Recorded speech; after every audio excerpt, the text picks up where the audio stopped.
America. Good morning, America. Good morning, America. Money. Are you ready? They are ready. Covering the biggest events in the country right now. There's a lot going on here this morning.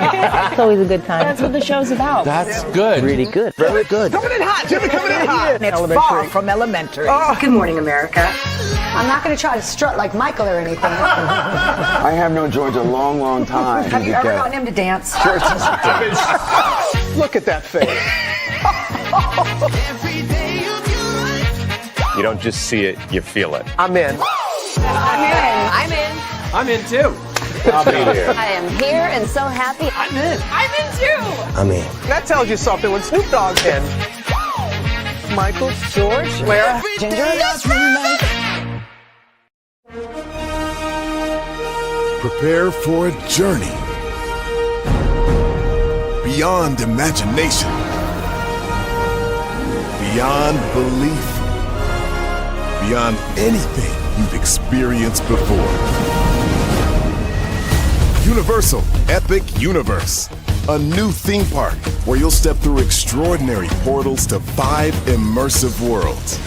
Prepare for a cosmic voyage of discovery, an isle of fire-breathing excitement, a shadowy world of monsters and mystery, new wonders in the wizarding world, and a new way to play. Plus the splendor of a magnificent resort hotel overlooking the park. It's all new excitement at Universal Orlando Resort. A week's worth of vacation thrills with 4 amazing theme parks, a variety of spectacular themed hotels, and incredible dining and entertainment. It's all at Universal Orlando Resort, where you'll find new adventures every day. Explore the astonishing worlds of Universal Epic Universe at Universal Orlando Resort.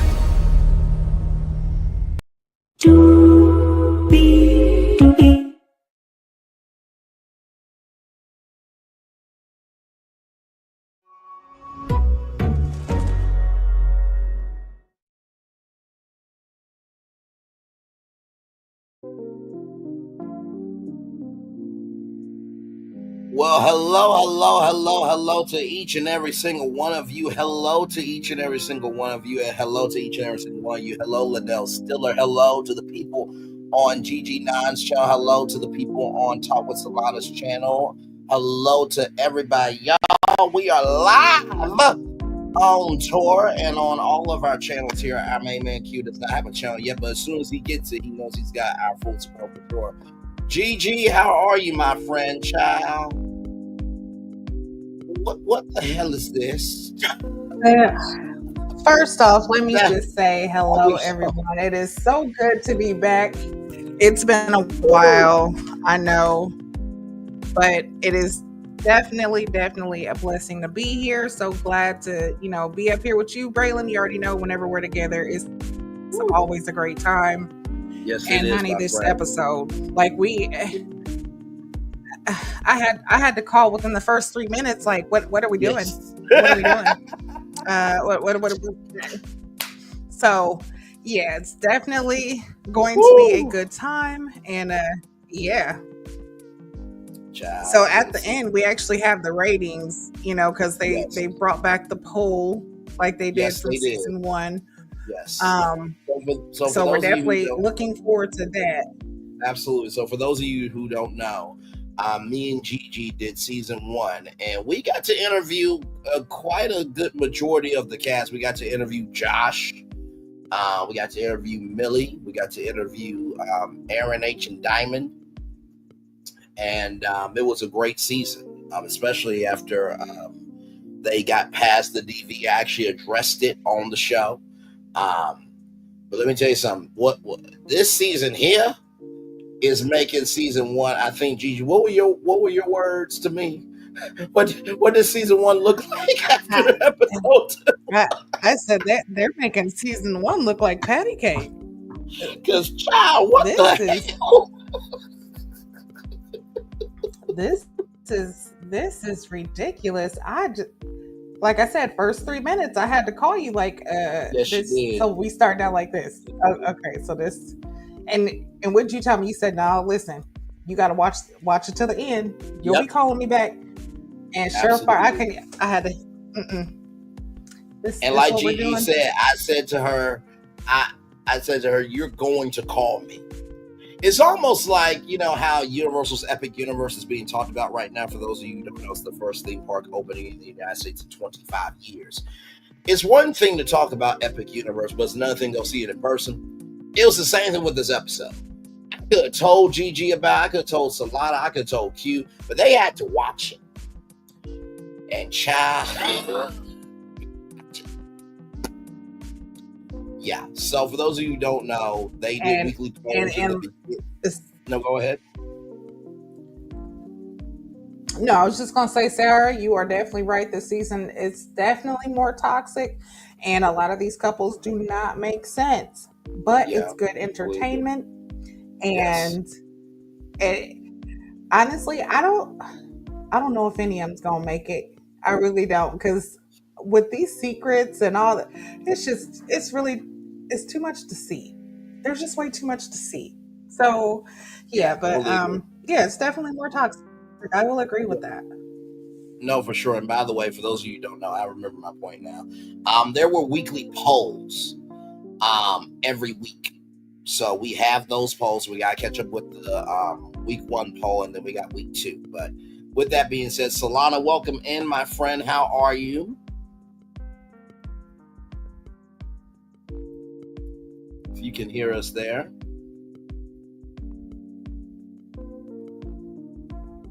I think she might be trying to get herself together there.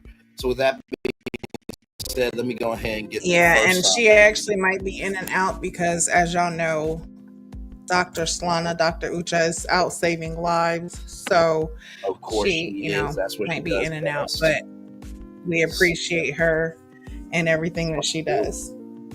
Without question, for sure. So let's get started, y'all. Y'all saw the thumbnails. You know our voices, and damn it, you know why you're here. So let's make it do what it do. So let me see if I can find the picture here.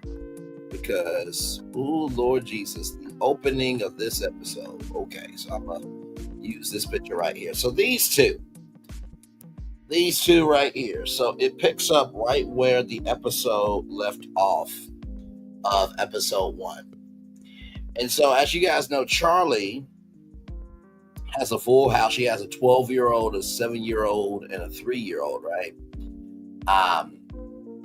But she also has a 1-month-old. So the secret was she had 1-month-old, and then the other secret was that she had 2 other kids. That made it 4, because Jared already knew about the 12-year-old. But then Jared had his own secret.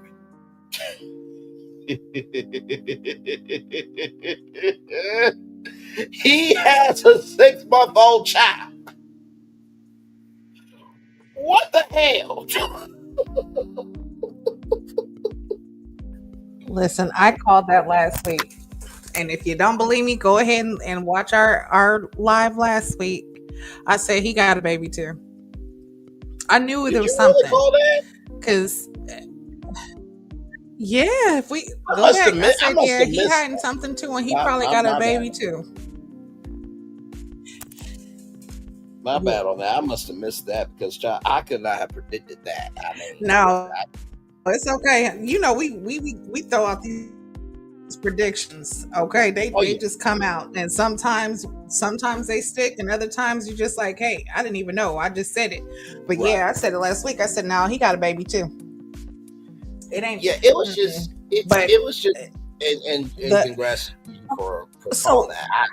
I want to ask you a question from a man's point of view. Absolutely. No, I was going to say, I want to ask you from a man's point of view, and then, we're going to go from the women's point of view, which, I mean, everybody in the comment section as well, please chime in.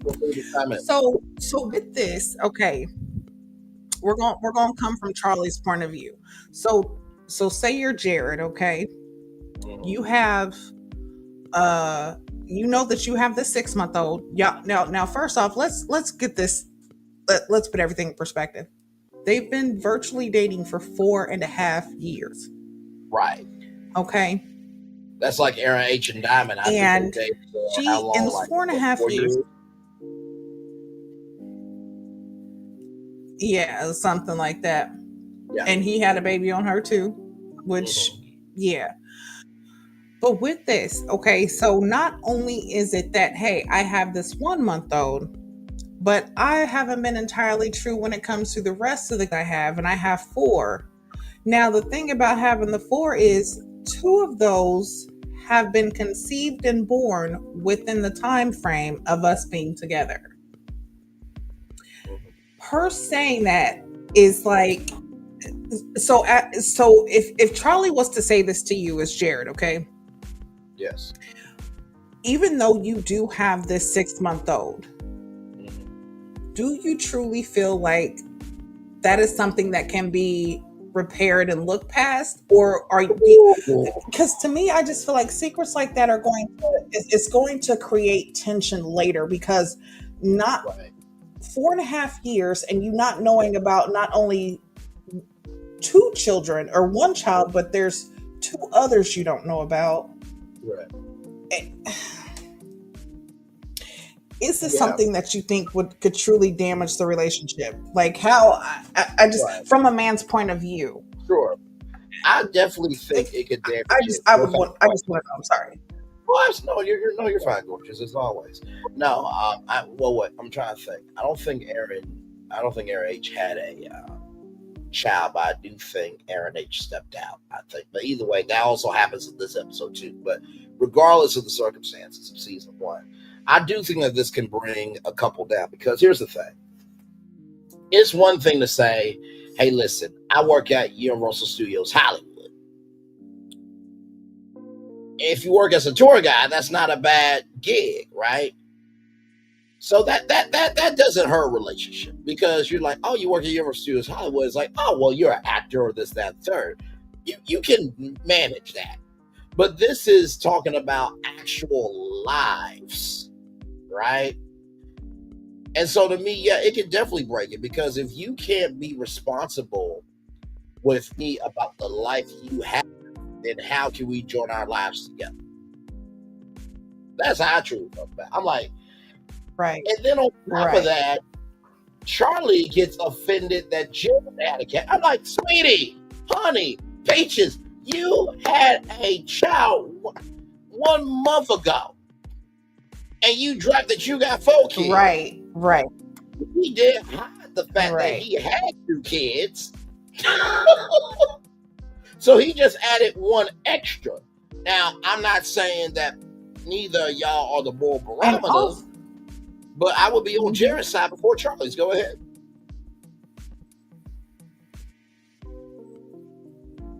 But then also, Jared even spoke about the fact of, hey, care of 2 kids. But to say you have 4 kids on top of him having 2 kids, that's 6 children. And I understand, being together and blending a family, but I'm starting to see things come out that could actually hurt the relationship more. I mean, one, keeping a secret like that, which I've never, I don't understand how you go so far. If I'm telling you my deepest, darkest secrets, we've been dating for years, whether it's virtually or not, it's not like we're catfishing. They're talking, you know what I'm saying? They're actually seeing each other. They're talking on the phone. I just don't understand the one taking so long to meet up. We're adults. I understand. Yes, we have kids, we have lives, but if it's something that you really want to do, you will do it. Because even having kids and having lives, people take vacations, people take little road trips. If you really want to do it, you're going to do it.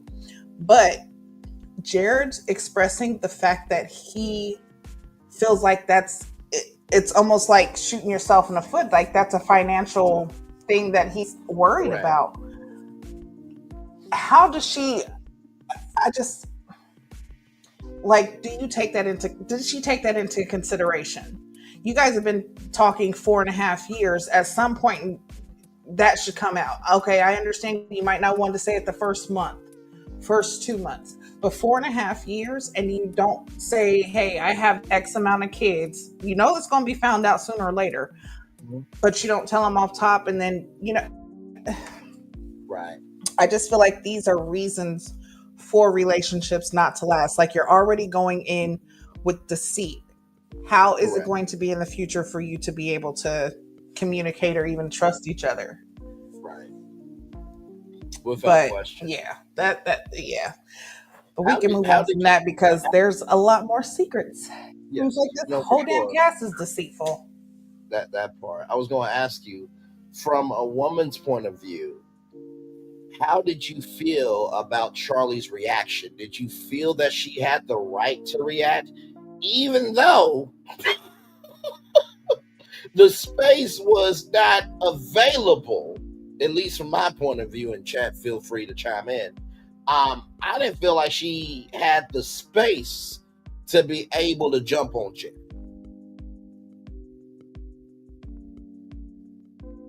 Listen, as she was talking, I was searching.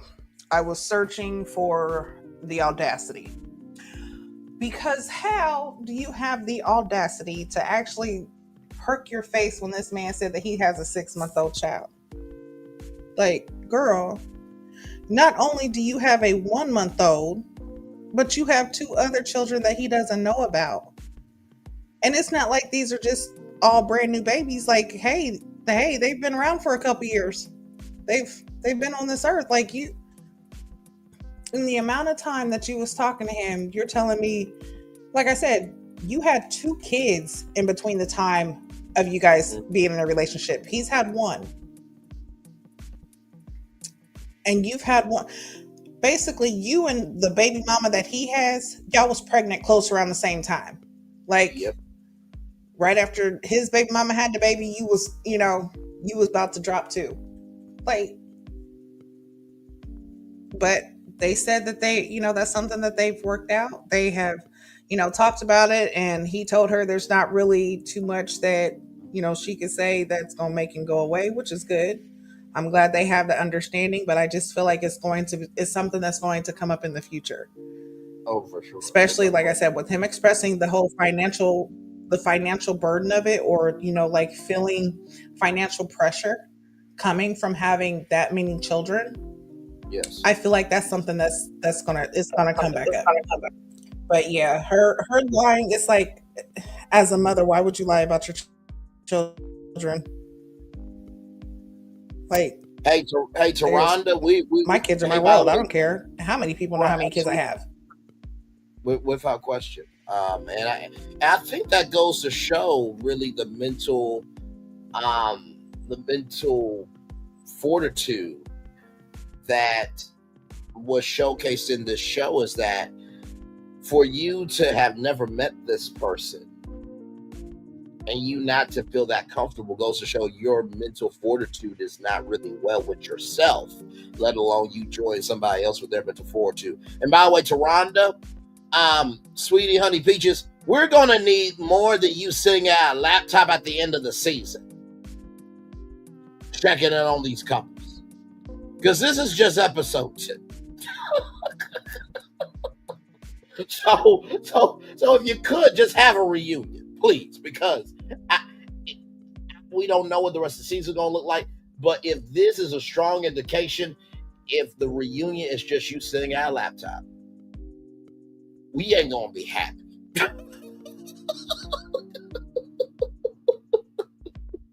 And I know that has to do with the production company and the network. I mean, story wise, we're going to need a reunion. Yeah, no, we need a real reunion this season. We are not going to do like we did last season. No, we're not. We need a real reunion. Yeah, for sure. And not to mention too, like the first season, we didn't know how the show was going to be. So as the season progressed, me and Gigi agreed that there should be a reunion, but also too, then we thought from production value, like, you don't know how the show is going to be. So, okay, we can take Taronda, sitting at a laptop and checking in. But now that the show got like an early season 2 renewal, and this is the beginning of season 2, yeah, we're going to need y'all step it up. Like, you got love, grace, and space for the first season. This season is non-negotiable. Zahara Johnson says he's the only one thinking Smart 6 kids is a lot, especially in this economy. It's so irresponsible. I like how they allow the couples unravel by themselves. Absolutely. I mean, this is the thing. Me and Gigi, we're both from the same coin. Gigi has come from the world of film. I've come from the world of radio and TV, but there's a lot of interlinking energy between our worlds. And the thing about this show, Zahara Johnson and everybody, that's so well done is you don't have to add any twist to this show. You really don't. These are 7 couples who have been dating virtually, who have never met. There's your sauce. Send them out to the pasture. Let them eat grass.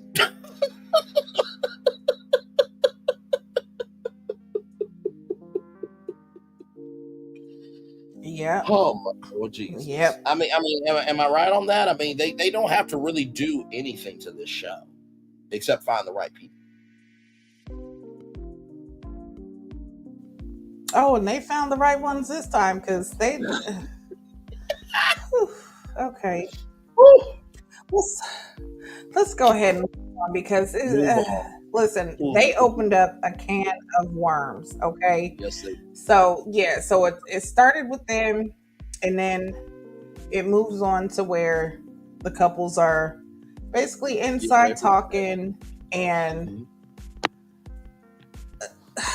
can we just go ahead and just say that Alicia and Irvin,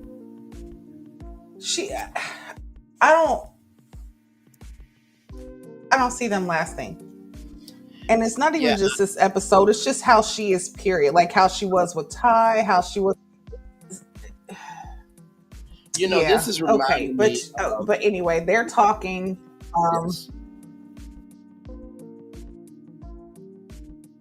No, go ahead. You're good. I was just going to say this is reminding me of Aaron, Jay, and Jody from the first season. Oh my goodness. Yes. How could I forget about them? Ooh, yes, exactly. Aaron H. and Jody. Yeah. Yes. Because she does not seem like she's really wanting to be a part of, not even just a part of this process, but she doesn't seem like she wants to be a part of this process with him. Yeah. Again, that goes into what we said. You will make time for who and what you want. Yeah. This man has had, they're talking and he's trying to express himself. Now, they were first laying in the bed, talking, be a gentleman and talk and just cuddle, and she's just not having it. She's not really, like, her main thing is to let him know, like, she doesn't want to cuddle. She's ready to go to bed. Like, let's cut this short. Right. Okay, and that's fine. And he's definitely being a gentleman. He's allowing her space. Without question. He's allowing her to express herself. Like, he's not, you know what I'm saying? He's not being intrusive, which is very respectful. But yet she still is not, like, trying to engage. It's like, I understand you're uncomfortable at first, but and she also have to allow yourself to be open to the process in order to get through it. And yes, but see, one thing is, okay, and please nobody take this the wrong way. I mean this with all respect. And this does not just go for medical diseases. It goes for anything. Sometimes people weaponize their illness in order to have a reason why. It's always their weapon as to if they don't like something, don't want to do something, this is why. You know what I'm saying? Now, I'm not saying that that's what she's doing, but it's so easy for it to happen that it's like either you're going to allow that to be your crutch or you're going to let that be an obstacle that you get over. Like, it's I don't know. Like I said, I'm not trying to say that this is what she's doing, but it's so easy for it to be done. You know, but he's even being respectful of that. You know, he's trying to, in a way, he's trying to coddle her in a way. Like, you know what I'm saying? He's being really mindful and sensitive, and she is just not reciprocating what he's given at all. And absolutely. I mean, and I brought that's just up my thought. But what do you think? Absolutely. Now, I brought up that autoimmune disease to give context to the situation, as GC so articulately, as she often does, stay it out. They were all winding down for bed because on reality TV, for those of you who don't know, they shoot about 12 hours to 14 hours. 12 hours is a good day. Okay. 14 hours is a little bit extra, but of course that goes to budgeting and network and production companies. And like I said, this review, because we are both from the world of media, we're able to give you a little bit more insight than just a challenge, just watching what they're seeing on the screen. And they were in a situation of cuddling. And, you know, Alyssa rather said, you know, let's make it organic, non-GMO. And what this is reminding me of was when Aaron J and Jody had that situation, and you know the fellas were saying like, man, you gotta go in there and, you know, claim your territory and push the beds together. And Jody lost her rabbit ass mind. And there was this guy named Chris that Jody and Chris was, you know, they were vibing and everything. And that energy happens in this episode. Not so much the flirting, but there's a situation later on this episode that we're going to get to where Alicia disrespected Earth and gave that energy of Aaron J and Jody with Jody and Chris. So my feeling on that was this brother is not trying to do anything to you. You already felt a way about the dancing, and it's like it wasn't sexual. It was actually really inspiring that he felt comfortable enough to share his culture with you, let alone in the fact that he's never met you before. So it seems like he's more open to the experience than you are. And I also remember Aaron J and Jody had that moment where, you know, I think it was Aaron J thought he had a moment of, well, maybe if you don't see the couple, that doesn't mean nothing's happening. It's just like, excuse me, motherfucker, nothing was happening with y'all. Y'all thought y'all had a moment? And I just...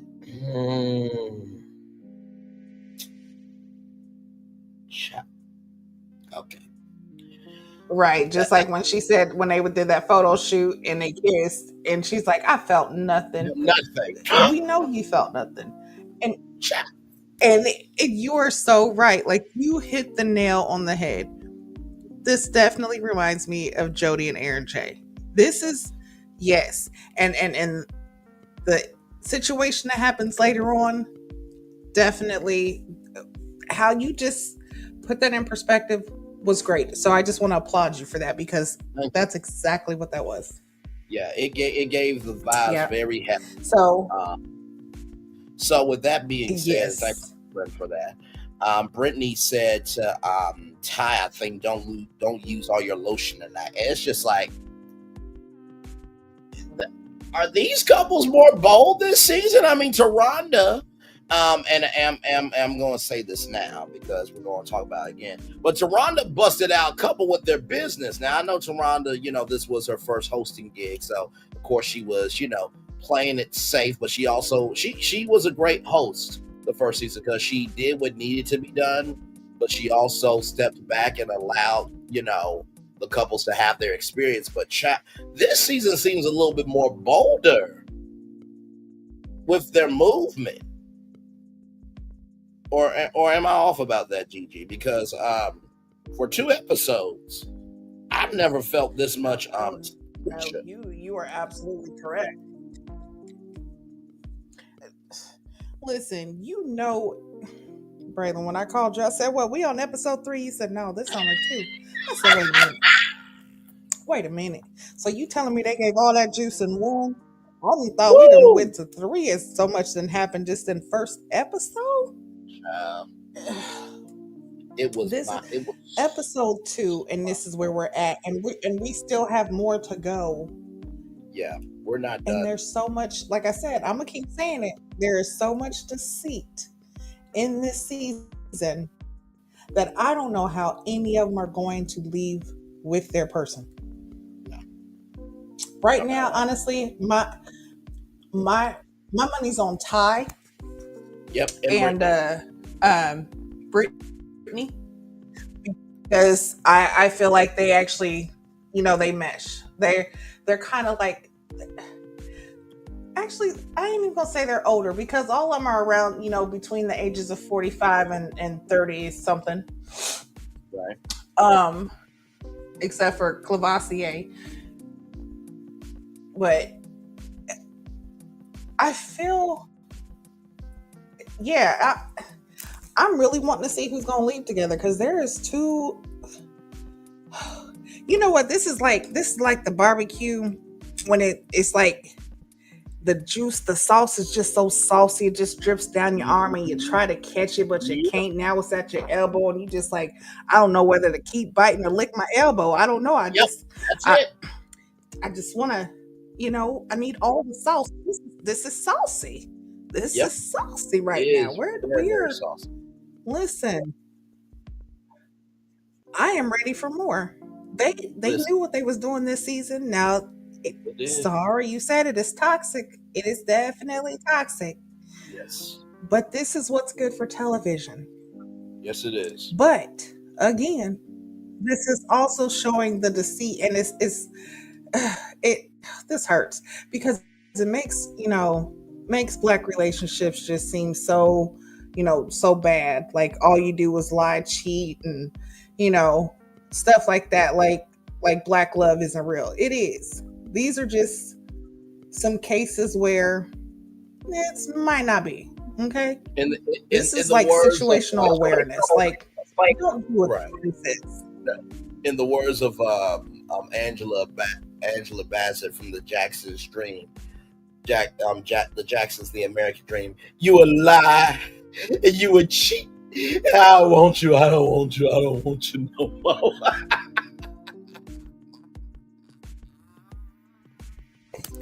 Yeah. That part right there. Yeah, this is episode 2, y'all. Episode 2. Y'all, and we are literally just getting started. There is more.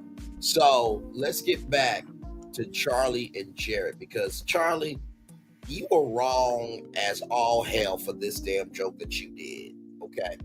So Jared's on the couch, reference is being cooked this, that, and third. And so Charlie says, I have something to tell you. I have 3 husbands. And Jared was like, what? And Charlie was like, just kidding. What the hell? Oh, wait, what?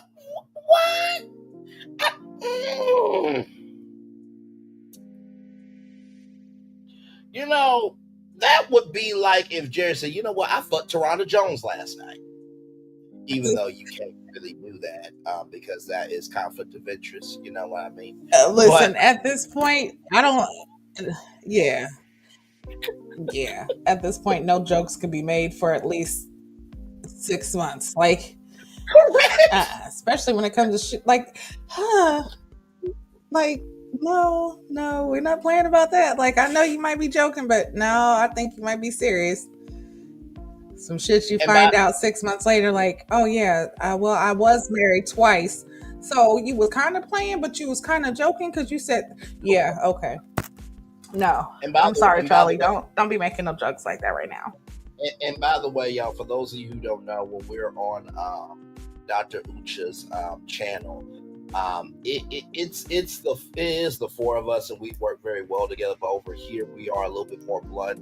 So please, for the love of God, do not go around saying that Toronto Jones and Jared had intercourse. Please don't. That was a complete joke. Okay? Just want that to be unequivocally clear. Because, child, with you two, some people's attention spans never formed, and they will believe anything that somebody says, even though you have said the disclaimer many times. So I just want that to be unequivocally clear. But I was saying that for the fact of, at that point, Jared could have said that. Just be like, oh, you think you funny? Gotcha. You know what I mean? So.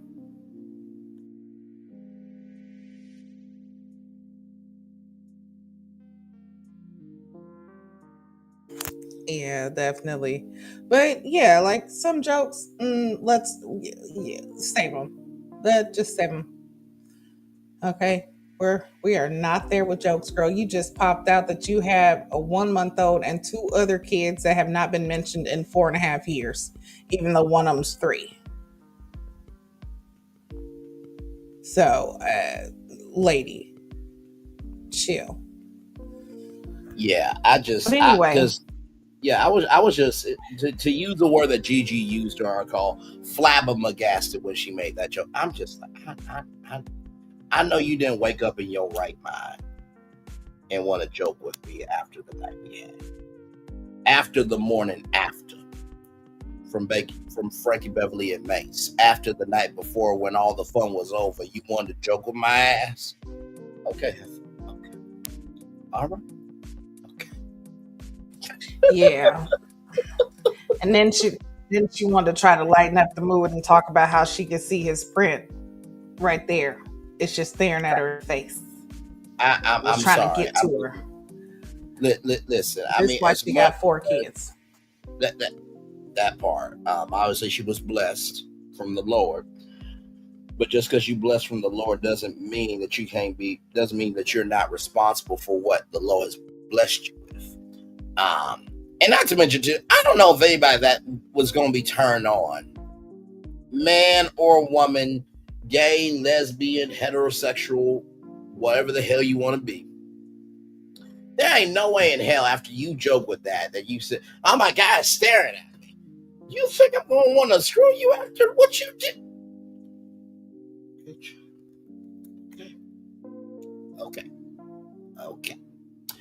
So after that, they meet with Taronda Jones, the host. So this is that picture there. And Taronda, child, that was a good outfit.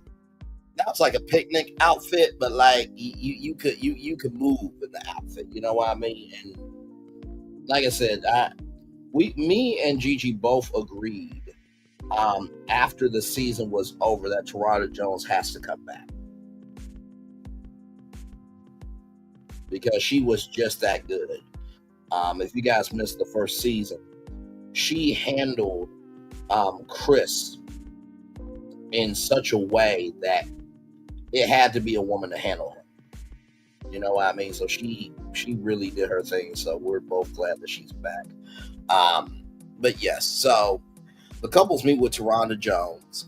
And they talk, and she talks about the experiences that the third, and that the intimacy suite is back. So this is the intimacy suite. Gigi, is it me or did the suite change? Because I don't think it was this door last season. I think the suite changed because I remember it being a different door. Yeah. Yeah, I think it did change because it was more so like a on suite. Like it was a detachable that looked way different. I think they did some changes. It was that tower, if I'm not mistaken, right?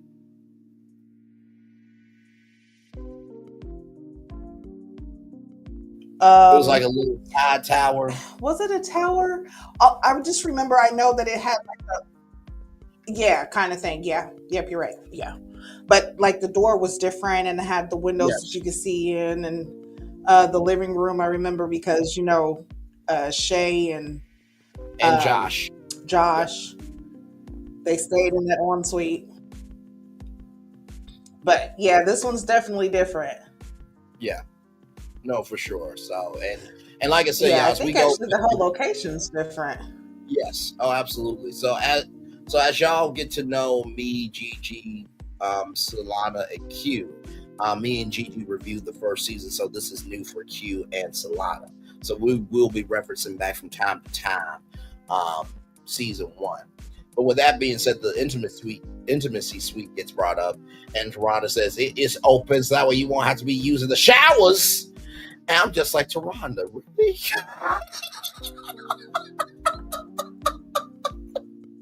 Just busted them out. You know what I mean? And Alexis said, so is that why there were so many I towels? said, damn, she just. I Go lost ahead. it. I said, you know what? I was gonna call you back on that part. I said, nope, let me just keep going because see, I ain't gonna make it through. Because she busted them out just straight. So you don't have, you know what? Hats off to her. Hats off. Listen. And Alexis saying, is that why I found so many towels in the dryer? I'm like, And how speaking many of hats, towels wearing did them y'all hats in use? season 2. No, absolutely. Hats off for sure. And I'm just like, Right. wait, how many towels did y'all use? But Because you know, Alexis remember, said hold on, last towels season, in the dryer. Braylon. Go ahead. No, I was saying Taronda's hats. Remember last Yes. season, them hats she Yes, was I do. wearing? I said she Yes. back to wearing them hats. Yes, I indeed like she them hats is. again. So, Yes. but yeah, back to what you were saying. I apologize. No, you're fine, beautiful. You're fine. But yeah, when Alexis said, is that why I found towels in the shower? I'm like, wait a minute. Towels is plural. Wait a minute. Like, okay, so there's one towel for Chris, or Cinco. There's one towel for Cinco. There's one towel for Jay. Cinco. And then, yeah. And then there's another towel now. This depends on how not so much how wealthy you are, but your status. There is a rug that when you step out onto that rug, it will soak up the water, right? Now, if you don't have that rug, then you put a towel down to step out the shower. So that's 3 towels. What other towels did y'all use? Okay, because if you were using Seventh Avenue lemon scrub, then that should have went skin automatically. Well, I have a theory, and this is just a theory. I'm intrigued. So when you're in the shower, it's kind of okay. So when you're in the shower, it's kind of slippery in the shower, right? Yeah. So you take towels and you put them down on the floor of the shower so you have more grip. You know what I'm saying? So that's going to take about 3 towels, maybe 4, depending on the size of the shower. Theory. I don't know nothing about it. I'm just saying it's possible. That's very convenient. Yeah. Go on.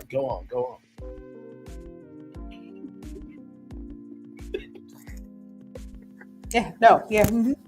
So I mean, if we count up towels, if that was to be applied, we're looking at probably about 7 towels, 7-8 towels. 7-8 So towels. yeah, that's a lot of towels. Now I'm not. I mean, the 3 to dry, 1 dry, 2 dry on the floor, 4 in the shower. That's 7. So yeah, we look at about 7. Okay. Yeah, as I said, I know nothing about it. This is all just theory, theoretical.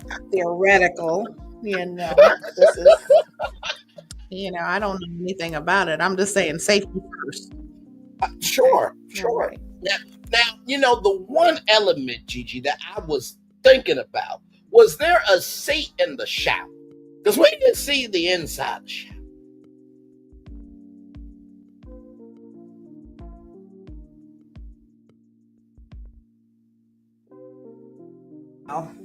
Now the seats in the showers normally for the older generation. Sometimes because when you're in the older generation, they medically have seats in there. Yes. But it does provide stability. Yeah, I don't know. See, the thing about it is I don't know because I was not there. Maybe they became each other's seed. I don't know. Okay, Oh, my Lord. I was not there, so I Okay. Well, and again that is all alleged and theoretical. Yeah, so I have no idea. I have no idea. I couldn't tell you. I couldn't tell you. Couldn't tell you. Mm-mm. so Yeah. thank you, Gigi, for that. All we wonderful. know is Taronda called him out. Yeah, yes, she did. Yes, Yes, she did. yes, yes.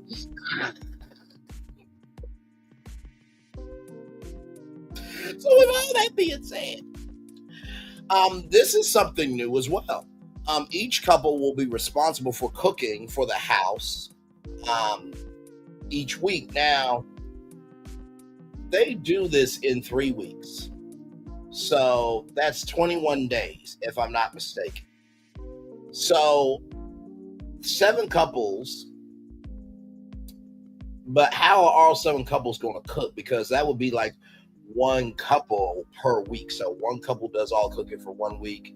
Another couple does another couple does cooking for another week. And the last couple cooks for the last week. So that would be 3 couples.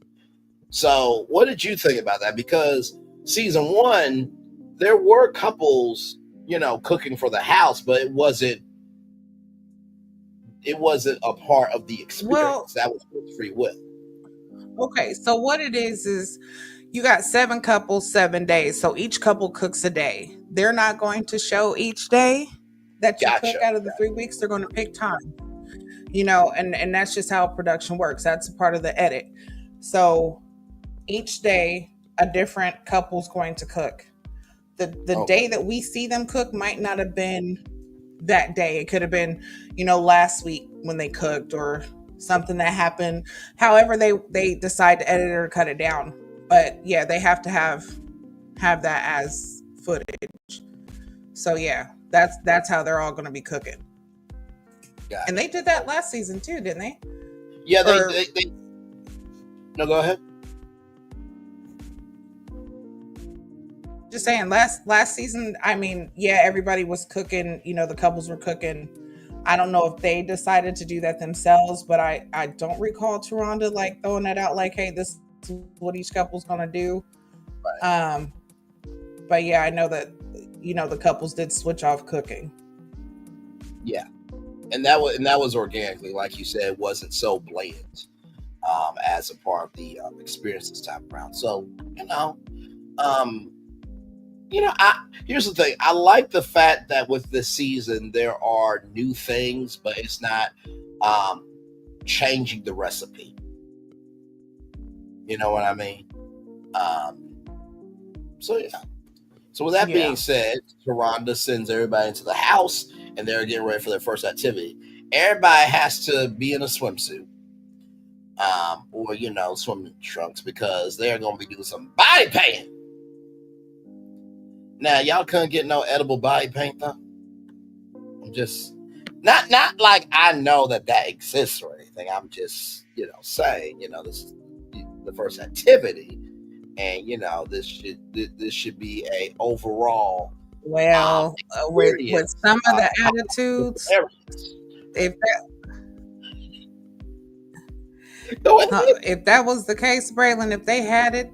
If they had the edible body paint, just with the attitudes and how some of them are acting, there'd be a lot of hungry folk out there.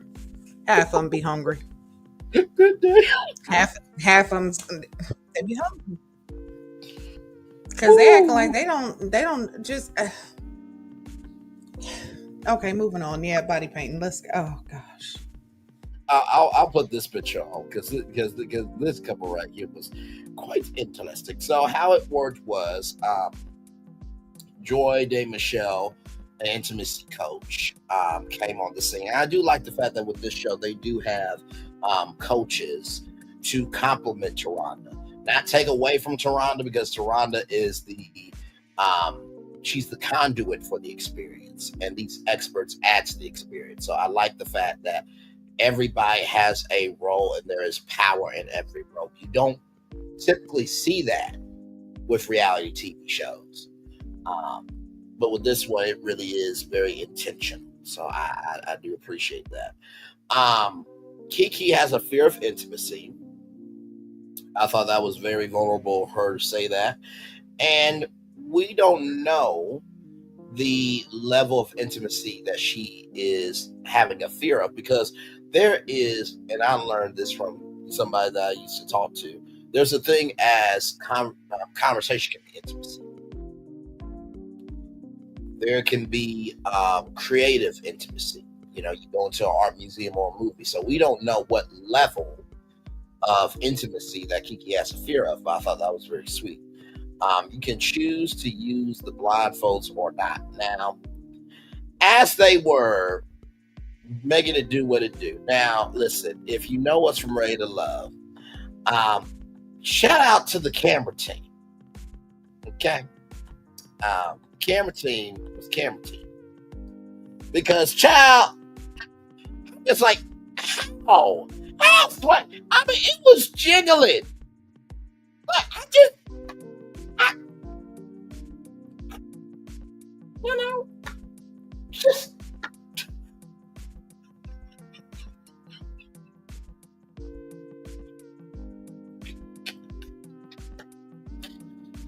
Oh, my Lord. I mean, you can see a clear shape. Listen, he might have been blindfolded, but he felt the force. Listen, that part right there. That part right there. Jesus.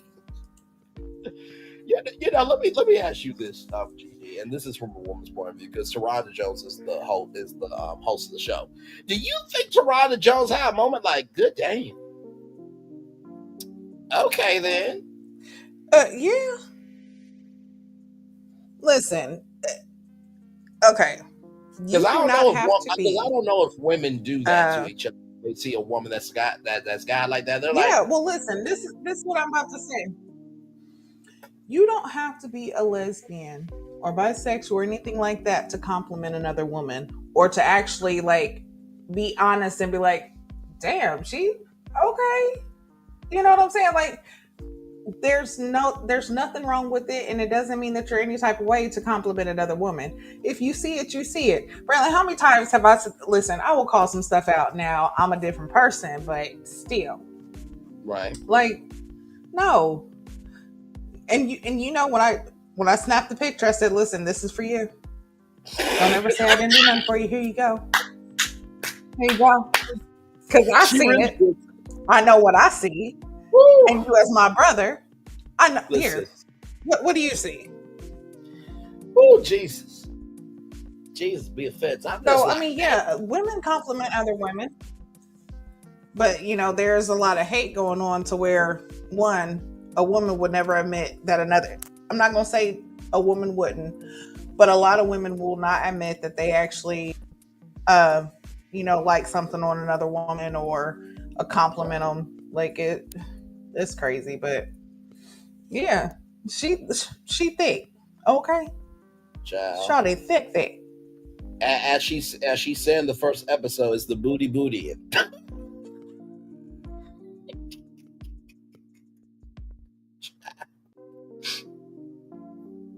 I don't know why she asked the question, because she already knew the damn answer. Listen, she got dumped like a truck. Baby, back it up. Okay, I'm gonna stop. That ass went from the window to the wall.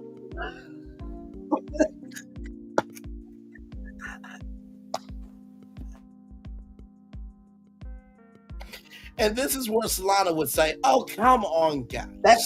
Hey, Braylon. Guys, Braylon, that thing is astronomical. You know, in the words of Melody Cherie, right? I'm not about to play piano with you. I am no.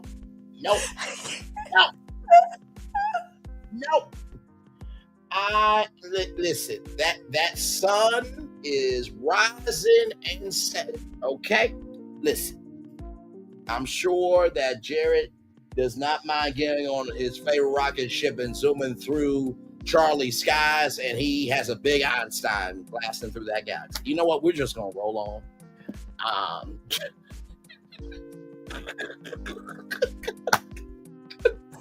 Moving on, because there is some stuff that we do need to seriously get to when it comes to this whole body painting situation, because We do. there was Oh God. there was some okay.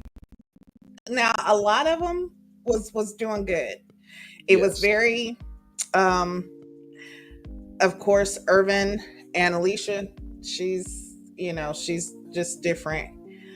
Mm-hmm. But let's go ahead and move to Chris and what's Chris's girl's name? Alexis. Chris and Alexis. Okay. Okay, because Chris is blindfolded, and of course what Dr. Joy says is consent.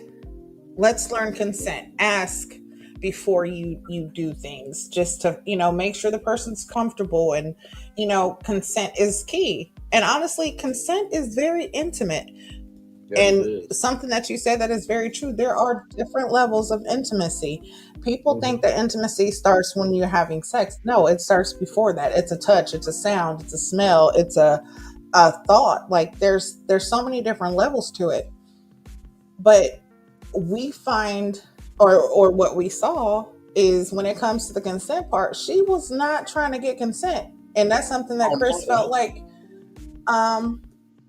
he was not liking that. Chris, no.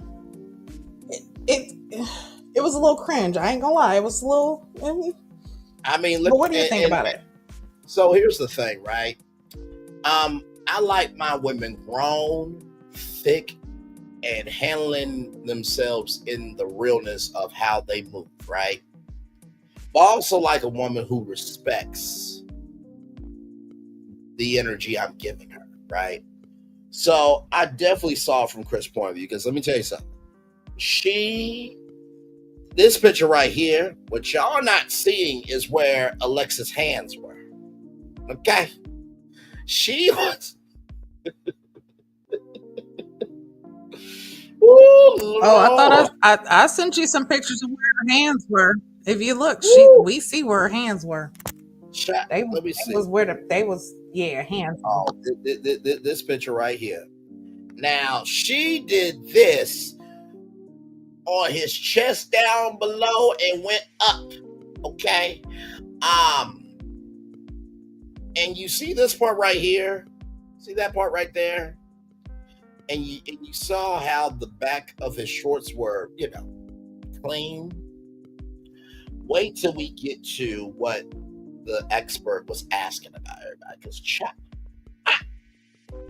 now listen, I'm a thick girl freak, okay? I like to be in a woman's Typhoon Lagoon, to use a term from Disney World, okay?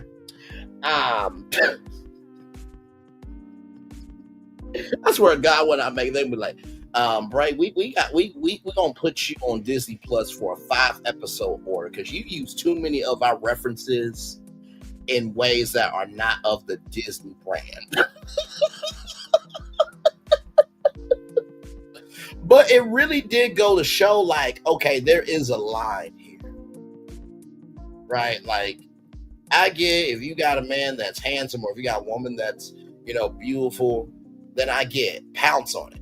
But there's a way to pounce, right? That's how I truly felt about it. Gigi, what say you with this? Because this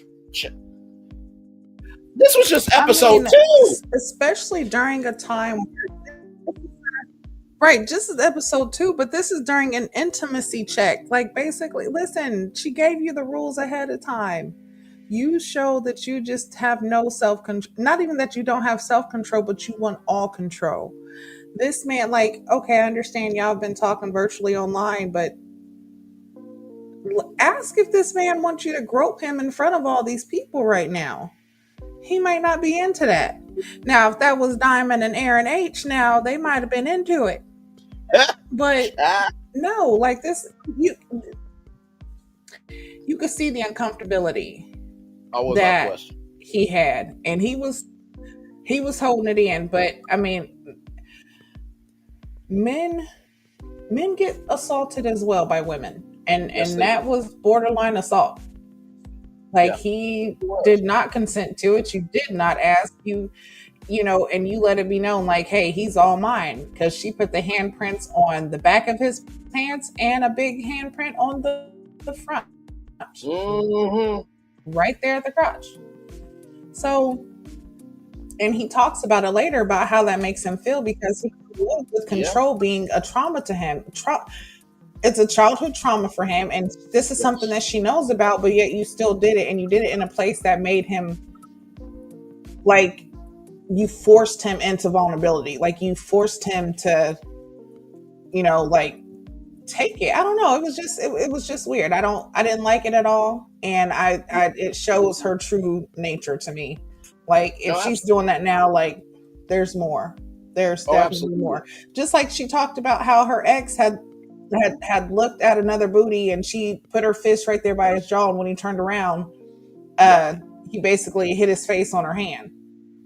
Absolutely.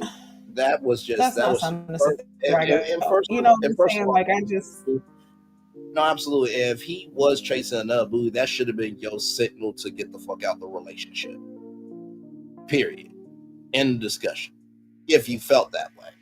And I'm surprised that, Alexis did, go right up on him and, try to be very coy and start tugging and smearing paint at the same time. But also, too, that was our girl. Like, wait a minute, why is your pants covered? Like, she was jerking you as she was putting paint. You mother. Thank God it was just a handprint.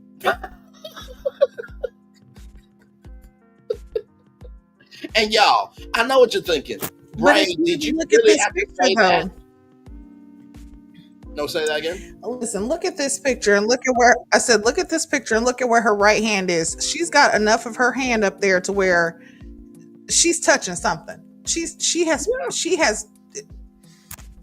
Listen, that right there is just, it's too much. No, it But is. after they switched, because it was, you do your partner first and then they do you. And he definitely got her back. But I feel like I said, Irvin and Alicia, it was cute how he put like powerful on her chest and was about to explain. I don't know if he was about to say exactly what she's going through, or just like, hey, she's dealing with something, she's going through it right now, and she's overcoming it. So that's what makes her powerful. But she hurried up and shushed him, like, shh, don't say nothing. Yes. But and he was gracious enough to recognize that in the moment. A couple of other things, everybody. Brandon felt submissive when it came to Keke. Usually when a curvilicious queen is giving you love and the curves are handling your lanes on you, you don't mind the long drive on the highway mentally. Okay. Alexis was not asking. I really say a lot in between my sentences. Too much sometimes on live, but hey, listen. Alexis wasn't asking for permission. Chris picked up the energy of Alexis on the calls to control trip that Gigi talked about, and they had 5 minutes to do it, right? So with the men, Cinco and Jay, Jay put a kiss on Cinco, tree with roots and her name. Ty and Brittany, a rose and an eye, and there was no blindfold. Like I said, you could have used the blindfold, but they didn't. And Ty said that he likes to watch. And listen, Brittany also said that she felt insecure since having her son. Gigi, you can let me know what you think in chat. Of course, let us know what you think as well. But I thought Brittany looked fine. Really see anything. I think sometimes, and like I said, I'm a full-grown man that loves to embrace full-grown women. But I do think that in society, society forgets that there is a process after giving life. And I think society's a little too harsh on women not to have that process. Because I thought Brittany looked fine. What say you? Yeah, absolutely. Brittany's gorgeous, after having, a baby. I don't know how old her child is, but still, she definitely looks good. You have people out here that, a lot worse. You know what I'm saying? Like, things could be a lot worse, honey. Like, I didn't even see stretch marks or nothing. Girl, you are blessed. But, in society, we're so programmed to want to look like what we're seeing on Instagram, Facebook, and also a lot of times, we listen to the opposite sex and go off what their standard of beauty is, instead of truly understanding ourselves and loving us for us, and then finding someone who truly accepts us for us, but she's absolutely beautiful. I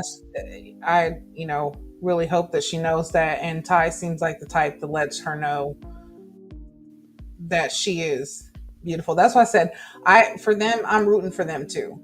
Right now, I don't see anybody else that looks like they can make it, but I'm definitely rooting for them. But as we was moving on with the body painting,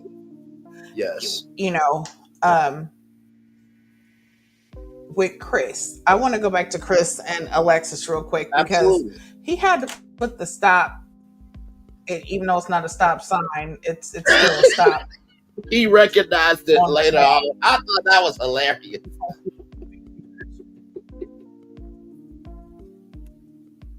Yeah. Oh my Lord. Yeah. But I do feel like the body painting was definitely a lesson for a lot. For a lot of them, it came out pretty good. I also kind of see Jay and Cinco. I can see them being good, but then I can also see her being more dominant, or like trying to dominate, Yeah. I don't know. Yeah, but, Cinco does seem I could see her. I mean, you wouldn't think that they're the same age, honestly. You just wouldn't think that they're both 30. But I just Alicia and Irvin is, I'm not even gonna say it's Irvin, but Alicia's draining me. She's definitely draining. And I actually want to read a couple comments. Sure. Now listen, these are comments. This is from what people say on here. I'm just gonna read a couple for now, and then I'll read the other ones later. Okay. Let's see. This one says, throw the whole cast away and put a ring on it. Let's see. Someone says, Alicia is draining. Oh my goodness.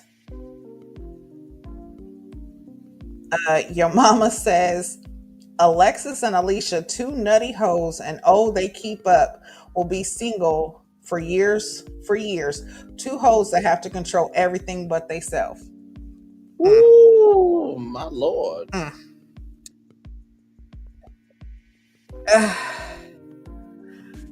Yeah. Yeah, it was. This one. This one actually goes into what you said and what I said. The audacity. Let's see. Established 227 says the audacity to act appalled about his 6-month-old secret. Yep. Meanwhile, she has a 7, 5, and 1-month-old. She forgot to mention. So people are aligned with what we're saying. Like I feel like this is like everybody's feeling the same. There, I'll read some more throughout the episode as we get to it, but yeah. Question. So after the body painting. Mm-hmm. Oh, there was a couple Go ahead, more. I'm sorry. No, you're good, beautiful. There was a couple more body paints here. Of course, we talked about Chris and Alexis. There was a handprint on the behind and down below. Charlie and Jared. Charlie put her name on Jared. Brandon and Keke. I thought this was really sweet.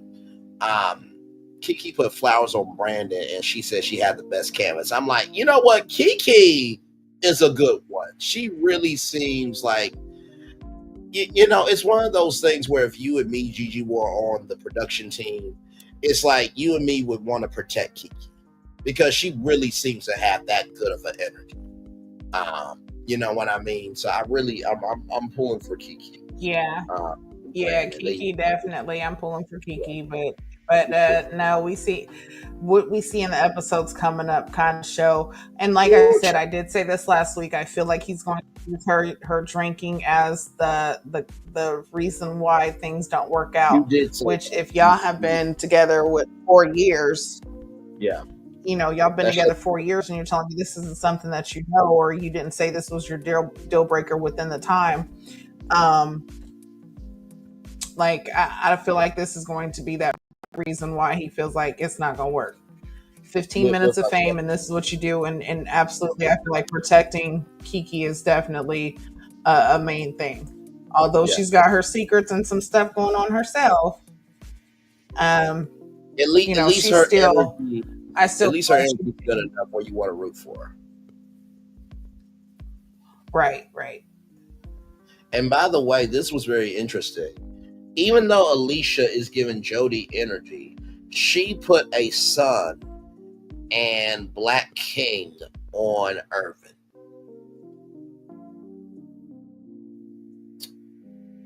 Okay, child. I thought that was interesting. So this man that you're pushing so much against, that you're pushing up so much against, you put a Black King and a crown on him. What did you think about that, Gigi? And the sun, because that represents strength. Yes.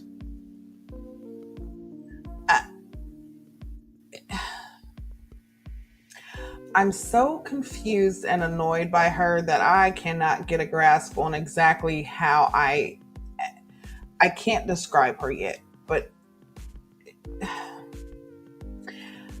I'm just going to say that there's a lot of people who are feeling the same way. And we'll get to some of those comments because there's a lot of comments about her. So, you know, we're going to give everybody a chance to say their thing.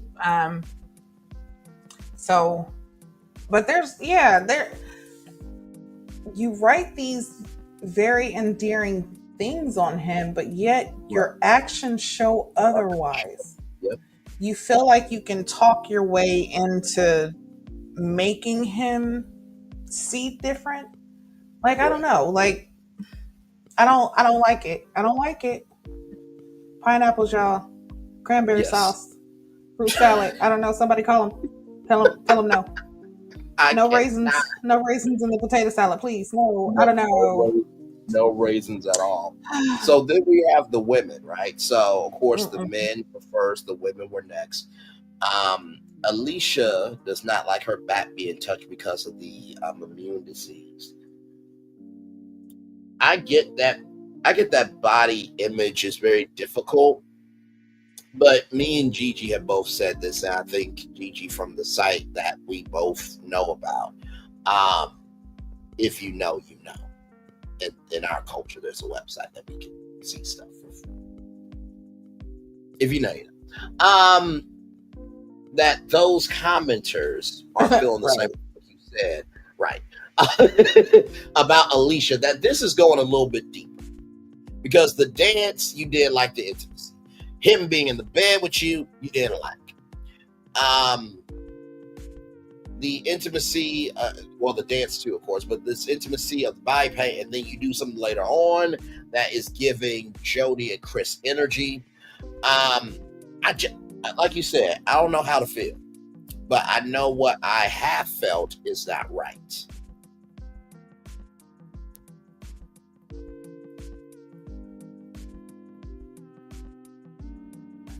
Like I said, so speaking of, you know what I'm saying, what we know, where the comments are. Like I said, there's a lot that are, that are talking about it, and I don't want to jump ahead, but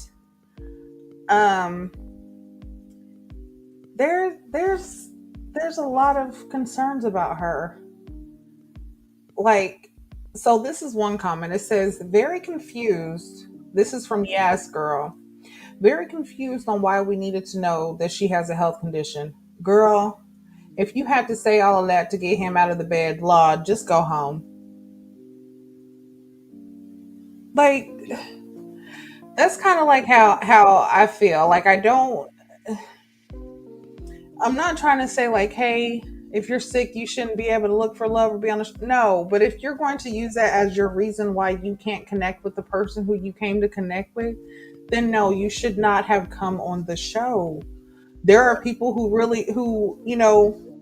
are willing to give their all because, and they're not going to allow this to be like the reason that stops them. Like, just, yeah. No, fully agreed. Thank you for that.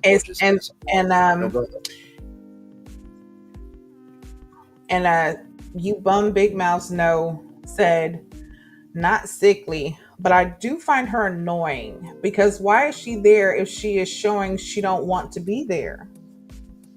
Right. That's the question. Why are you here if you are clearly showing that you do not want to be here? You are not interested in this process or this man. And from what, just like that, the comparison that you gave, which was so great, the Jody and Aaron J situation where she's not connecting with the person she's there for, but yet she's connecting with somebody else. Mm-hmm. Because so after this, so I think after this was the cooking part. So after they get done doing body painting, they start cooking.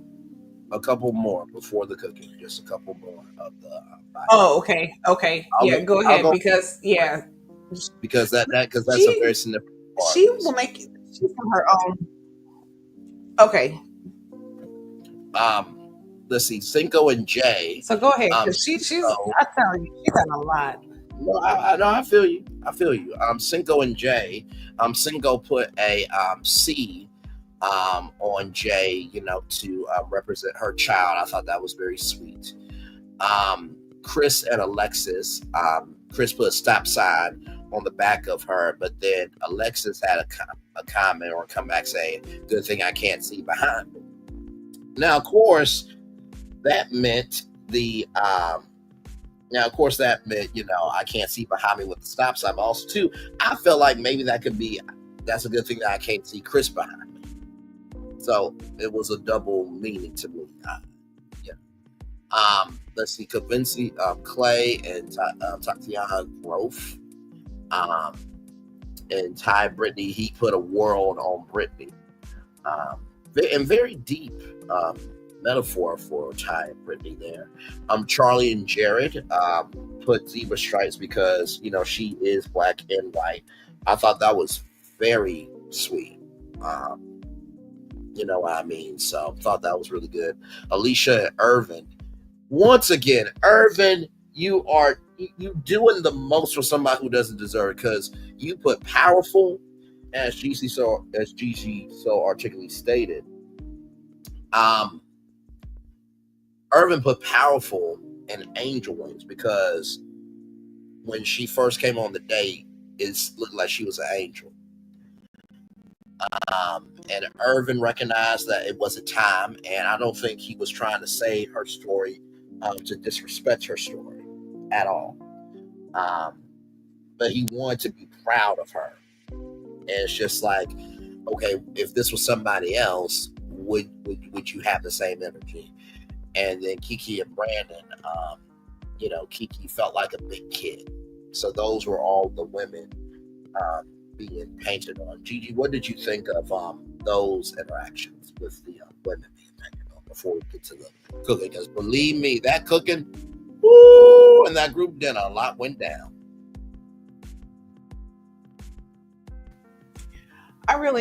Like I said, the body painting was definitely a very good exercise to do, especially when it comes to the extreme parts, consent, learning intimacy, like talking, you know what I'm saying, learning each other, things like that. And you see who took it seriously, who didn't.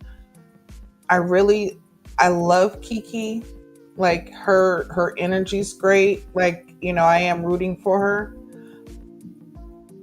And I like the fact that even with the process how it is now, I like the fact that Brandon is willing to go through this process with her. He's not shying away, which is a good thing. But also I do feel like he might be trying to find a way out. That's just my opinion.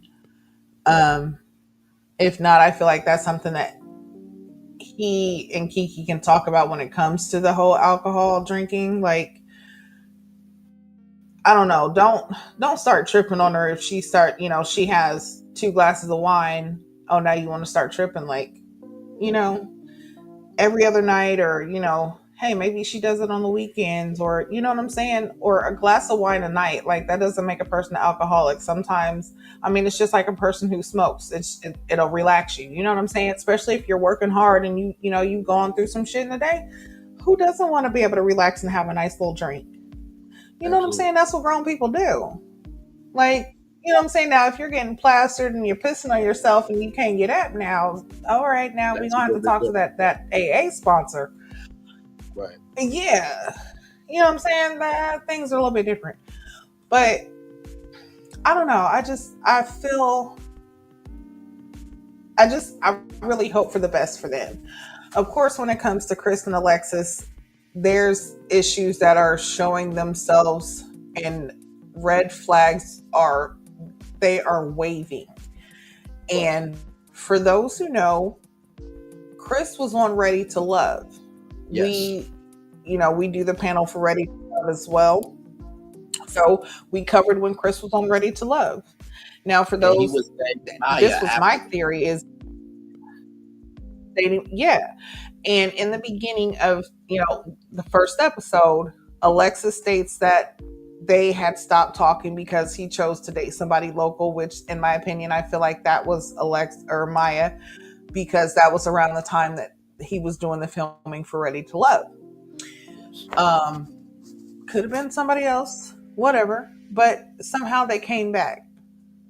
But she is showing more like, instead of being his woman, she's definitely showing like that mother, you know what I'm saying? Mother hen. She's 12 years older than him. So she's definitely like exerting her dominance. Like, but he's showing that that's a problem. That's why he put that stop on her back. Right. And like you said, the comment that she made, well, I'm glad I can't see behind me. Okay, well, what do you mean by that? Like, you're just totally ignoring what he just said because whatever's behind you can't see, so it doesn't exist type thing. Like, I don't know.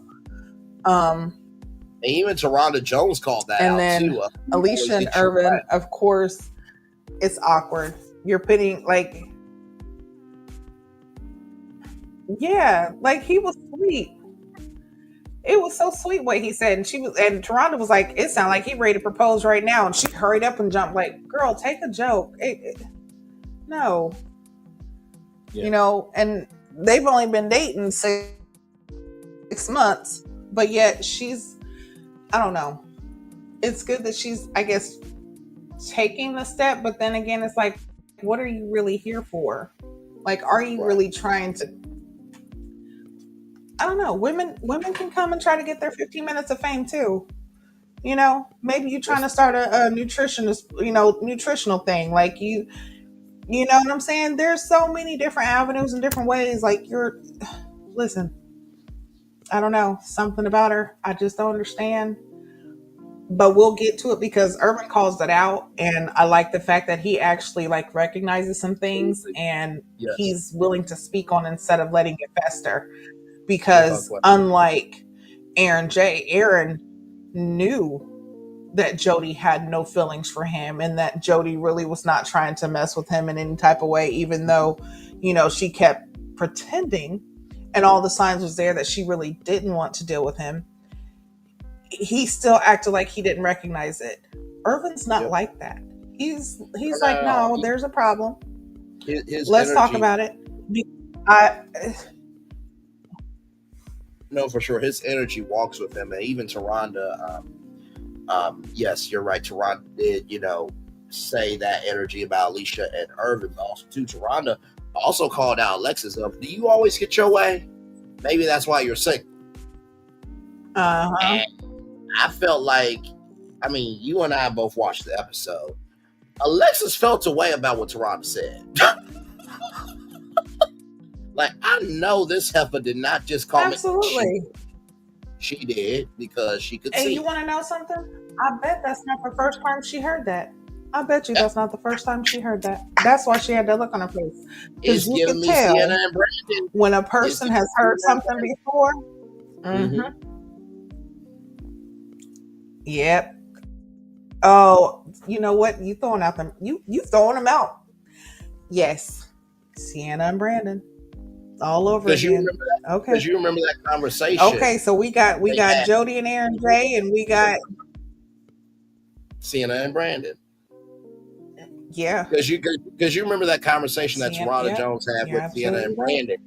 And Sienna was feeling a way about what Taronda was saying. But now I want you to finish your original point because I was not trying to cut you off. It's just the blending of season 1 and season 2 is just so heavy.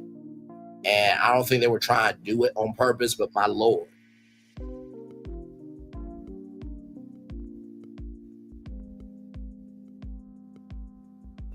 Absolutely. Yep. Did you finish your original point, Gigi? Because I didn't want you off your square with that. Oh yeah, no, you called it right there, Sienna and Brandon, and that is so crazy. Like you said, the season 2 are blending together, and I don't think they really was trying to do it. No, it's so crazy how you're throwing them out, but great reference. But moving on, okay, so we get away from the body painting because dinner time. Okay, let's get the cooking in the kitchen, the dinner.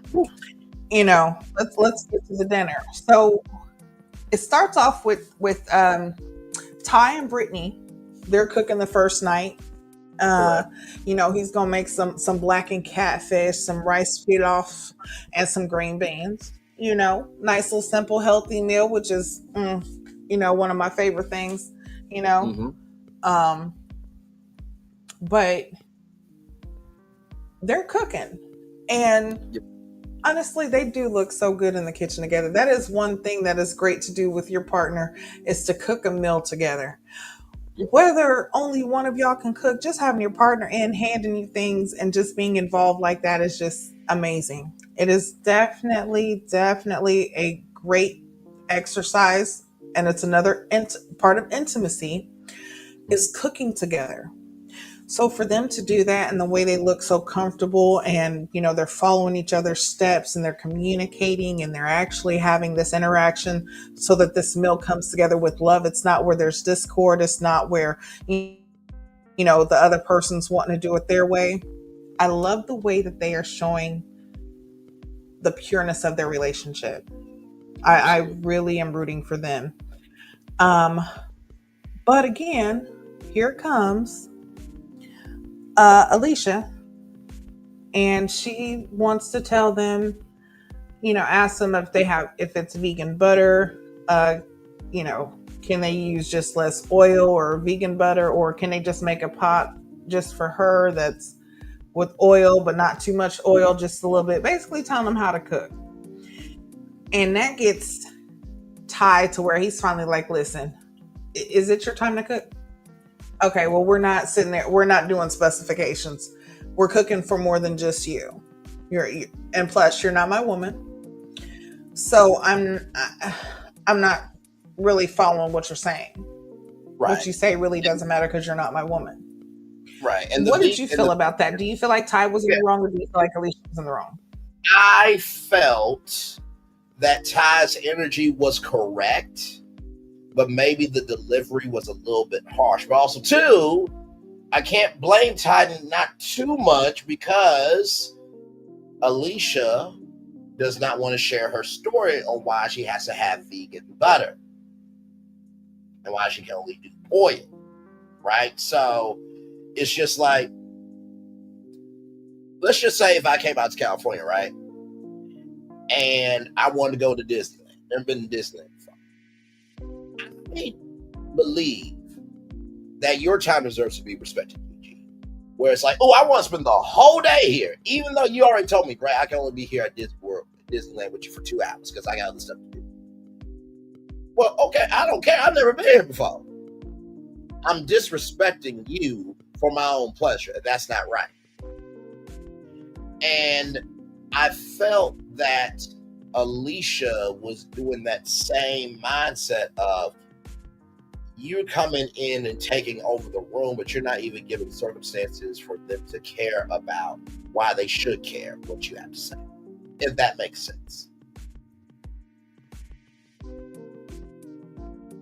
Yeah, and also to go off what you said as well, not only are you not telling them about what you're going through, but he even asked, can you not use butter? And you even said, no, I use it sometimes, but I prefer. Okay, now when it's your time to cook, you can use your preference. You cook how you prefer to cook. But when you have someone who's making a meal for everyone, either do like you said and cook your own food if you feel like, hey, I'm sorry, I can't, eat this, or only eat what you can. Right. Or at this time, if it's not something that you just extremely cannot have with, like I said, she herself said, hey, yeah, I use it sometimes, but, I use more oil. Now, yes, she did explain like, hey, it gives me more mucus. Right. Okay. Understandable. But if you want that, either you're going to have to sacrifice that mucus or you cook your own food. And that's something that you can actually tell them like, hey, I appreciate everyone cooking and what you're going to do, but because I'm on dietary restrictions, I'm going to have to make my own food. Give an explanation. Let everybody get a chance to understand like, hey, this is why, this is happening. You're not given a chance. Right. And most people, as long as you come to them in good energy, they will give good energy. And I kind of wonder this, Gigi, if I'm off or not, but what would have happened if Brittany or somebody would have been like, hold on, do you have lupus? If Alicia's not already opening up to Irvin, what would Alicia's response would have been? If somebody would have said, do you have lupus or do you have another disease? I can't remember the name. It was a name that I've never heard of before, just like most diseases, we don't know about them until it happens to somebody we know, or that happens to us when we hear about it through. Right. I have a sibling who has, I have a sibling who has an autoimmune deficiency, and it's called sarcoidosis. Real shit. And it's tore her up over the years. Like, you know what I'm saying? Like, she's gone through some shit. Right. But if you're not going to explain, or at least say, hey guys, I just, want to let you know the situation, just so that, we can get an explanation, or so that you're not running with the narrative of, I'm so misunderstood and I don't know why they don't understand me. Well, that's because you're not communicating. Right. You're trying to use and this is why I said some people weaponize an illness in order to gain sympathy, or to get attention. Like, there's so many different ways, or they use it to deflect and you know what I'm saying, keep certain situations at bay. And this is, like I said, not saying that this is what she's doing, but if this is what you're going to do or how you are going to be, then certain situations you should not put yourself in, especially if you say that you are taking care of your emotional and your mental and your physical. You're trying to take care of your state. This is not the state to put yourself in, because this is an exhausting state. Production is exhausting. The hours that you do filming, the hours that you do, and it's not even just with filming, because sometimes you will sit there for 9 hours doing nothing. Yep. And then only film for 4. Yep. And you're like, well, damn, I sat here all this time. Like, it's exhausting. Yes, you know, and you have to understand, if you are going through something like that and you're saying that you are wanting to use this, you know, you're doing all these changes. Okay, well, continue your changes and either allow this man his freedom so that he can find someone who's actually going to pour into him, or allow yourself to be open enough to receive this man and you know, receive love. Because whether he's putting on a show, he's doing a damn good job, because so far I have seen nothing but respect from him. Absolutely. So it's like, you know, the stuff that she says, but I'm going to read a comment here from your mama. She said, Alicia got all these issues and should have kept her complaining ass at home. I feel Ty. Her dietary restrictions are not the problem. Or fix your own food. I think that's just what it is. Like, you're trying to put this on other people. Why? If this is what you came here for, then get your 15 minutes of fame and then go ahead and say that this isn't for you or something. But stop wasting time. Absolutely. Without question. But and I don't feel like Ty was wrong. I feel like he spoke. Listen, him and his woman are cooking. When you want to cook, you go ahead and cook. If not, like I said, give them a conversation like, hey, this is what I'm going through. I have, you know, this certain dietary restrictions, so I'm gonna have to cook my own food. I appreciate it. If you do cook something that I can eat, I'll let you know. Other than that, I'll go ahead and, you know, just so that I'm not having you cook other food. Give them the opportunity to say, because some of them might say, hey, it's okay. Just let me know what your dietary restrictions are, and I'll make sure to make something different for you. Sometimes people do that, but you're not even giving them the option to say this. Absolutely. And like I said to you, I'm in full agreement with you, Gigi, and also with Ty. He had every right to do it. It was just the tone of it, right? One of my good friends said to me, the way that you play in conversation with men with the hand of cards you have is not the same way you can play with women with the hand of cards that you have. So I agree with Ty that, listen, we're trying to cook for everybody.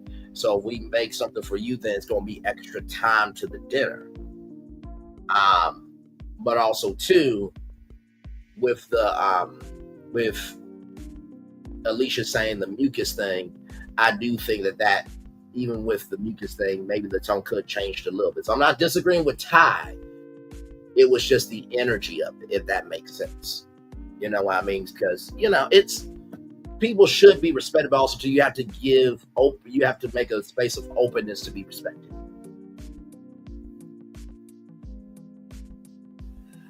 Yeah, I understand that, but then you also have to also look at it like this. Listen, I understand the tone definitely could have changed when she said that, but also there could have been a more conversation about it other than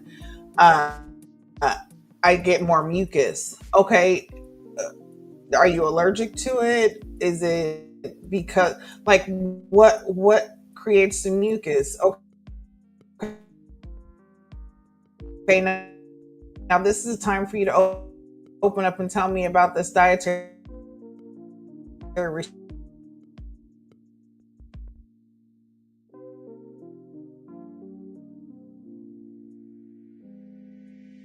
In the flow of how Brittany were working, you've seen that they had a flow, they had, you know, a rhythm that they had going, and then here you come with Alicia,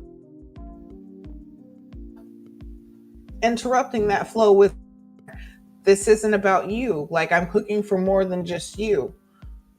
I'm pretty sure there's other people that might have dietary restrictions. They know what to eat and what not to eat. Sometimes she might have only been able to eat the fish. Okay, you can eat the fish. You can eat the rice. Okay, or you can pick and choose if you're going to eat, or if you're just going to say, hey, like I said, have that conversation. I'll fix my own food. Other than that, I'll eat what I can. I'm trying to think if I'm not mistaken. There was none of that. Like, come on. No, you're absolutely right. You're going through the situation you're going through with Irvin because you don't really want to talk. And after this, it's so crazy because she goes to Irvin and tells Irvin about how Ty just yelled at her. But in the midst of her saying how Ty yelled at her, she lets it be known that she yelled at him as well. Right. And Irvin basically said in his confessional, like, hey, I feel like she was the aggressor because I know how she is, basically. Like, so what did you think about that? I thought that was interesting, right?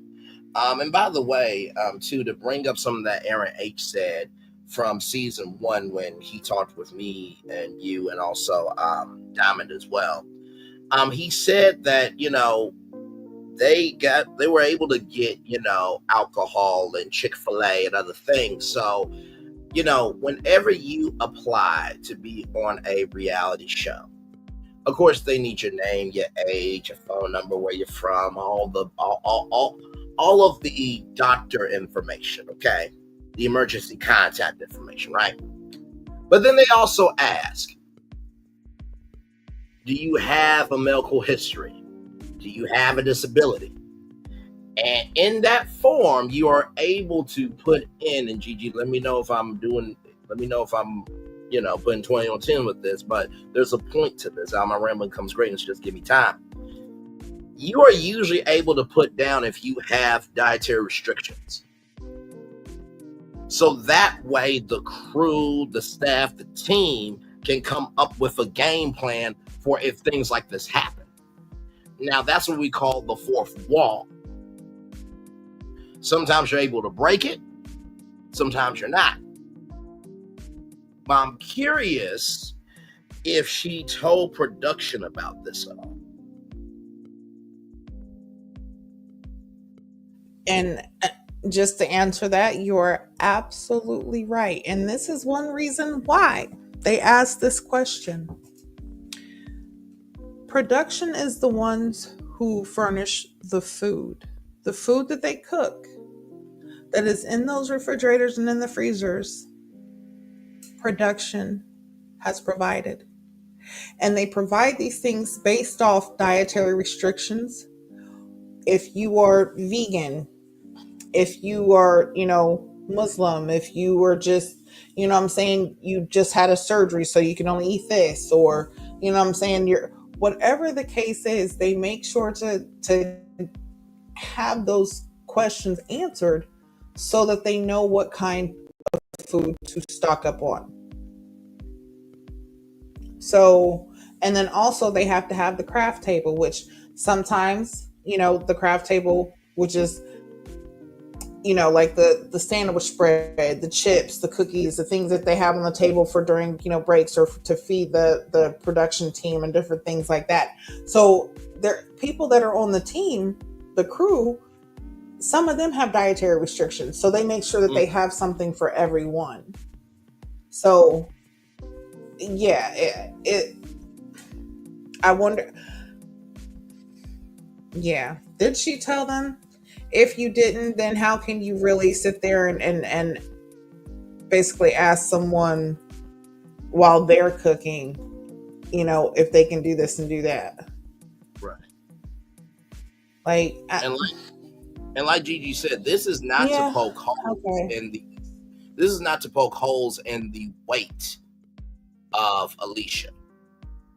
Like I said, me and Gigi, we give the game on YouTube in a very real, transparent, and very conversational way where we're, speaking with you, not talking at you about the game.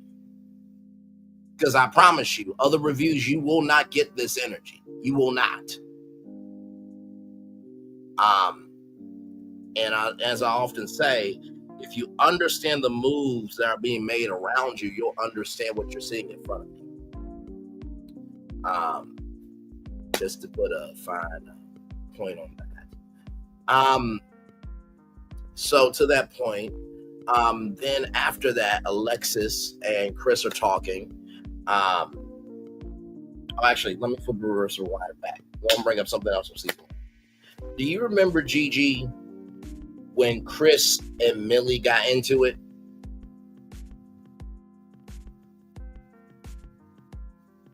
Before we get to Alexis and Chris, I'm talking about the body pain. Do you remember when Chris? Yes. I absolutely. Yes, I remember. Child, it didn't escalate to that with Alicia and Ty. Because the way that he was acting with Jody.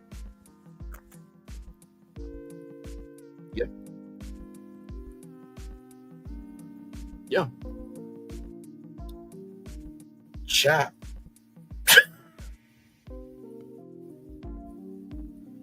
It is the connections for me. Yeah. The way you keep throwing them out, I'm like, you know what? There are definitely way too many connections. Way too many. But yeah, that whole Millie and Chris situation was because of the way that Jody was acting with Chris, even though Chris was there with Sandia. What's her name? Sandia. Yes. Mm-hmm. But see, and this goes into, so after the whole dinner thing, this was when, let's see, was it before or after dinner when he saw her doing yoga with Brandon? It was after dinner, right? No, this was so there was, Alexis and Chris. They were talking about the finger pain. Alexis felt disconnected. The finger pain turned her on, but the energy was off for Alexis. But then at that point, it mattered because she was not asking for permission. And then after that point, and we'll get to the group dinner here in a minute, because that group dinner and what happened after that group dinner, my Lord Jesus. But then after that, this is where I said that there was a Jody and Chris energy. Set up the situation. Irvin asked the night before, which we saw that as a throwback clip, and there's a reason why it's called the editing room floor.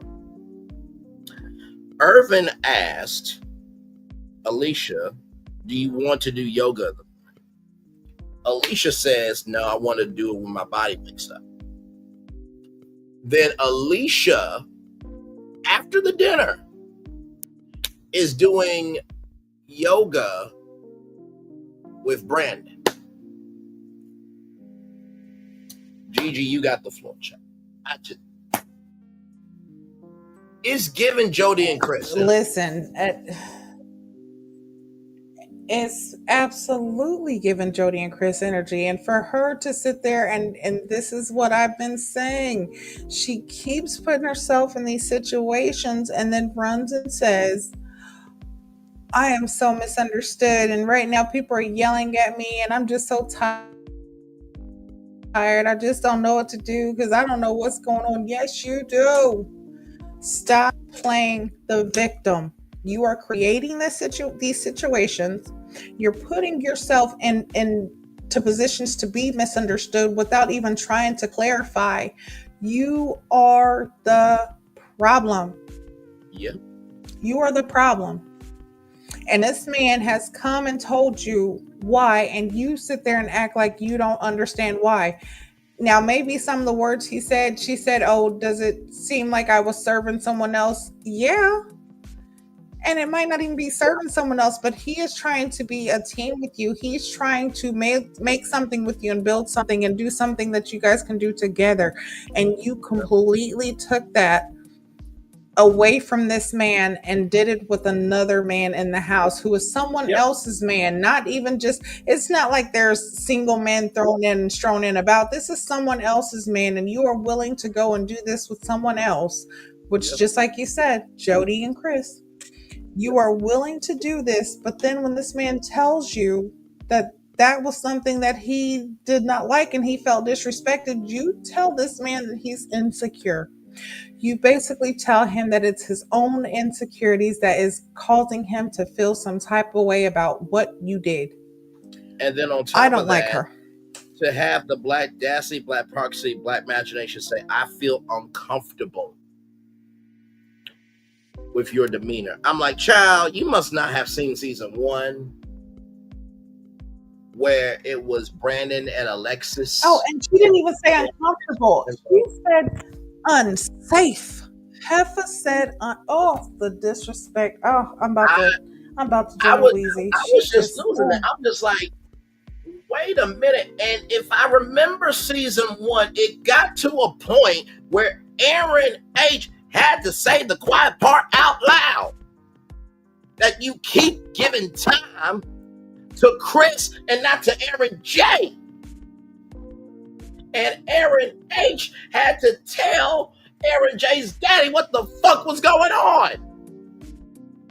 Jody got checked because Jody didn't understand the assignment of respect the person that you with.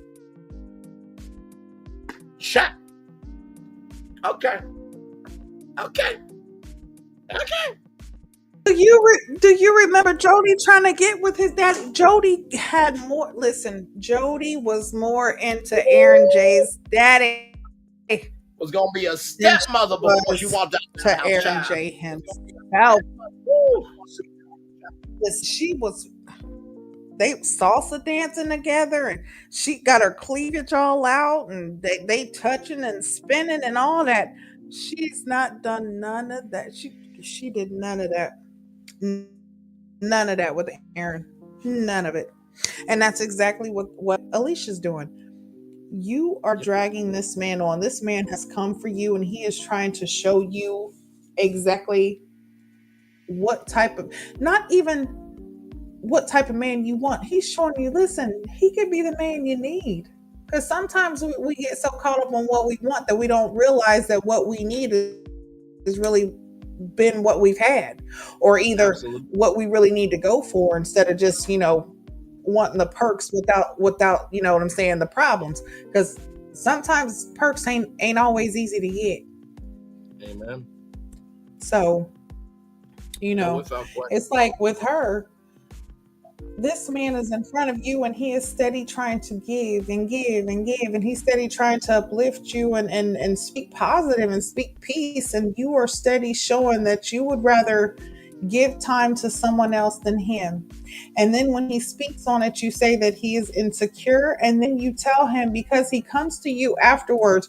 Matter of fact, I really don't want to jump too far, because that's towards the end. I don't want to jump too far, but after he tells you, like, hey, this makes me feel some way, you say he's insecure, and then you get mad because he walks away.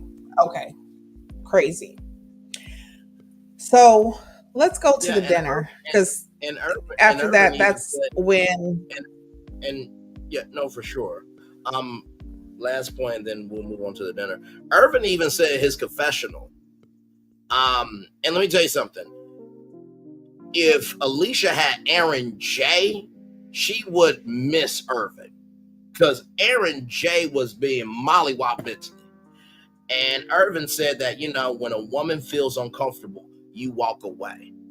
The fact that a grown-ass black man can say that on national television, and he ain't saying it for clout, but he's saying it because he knows who he is, with or without a camera, well, motherfucking done.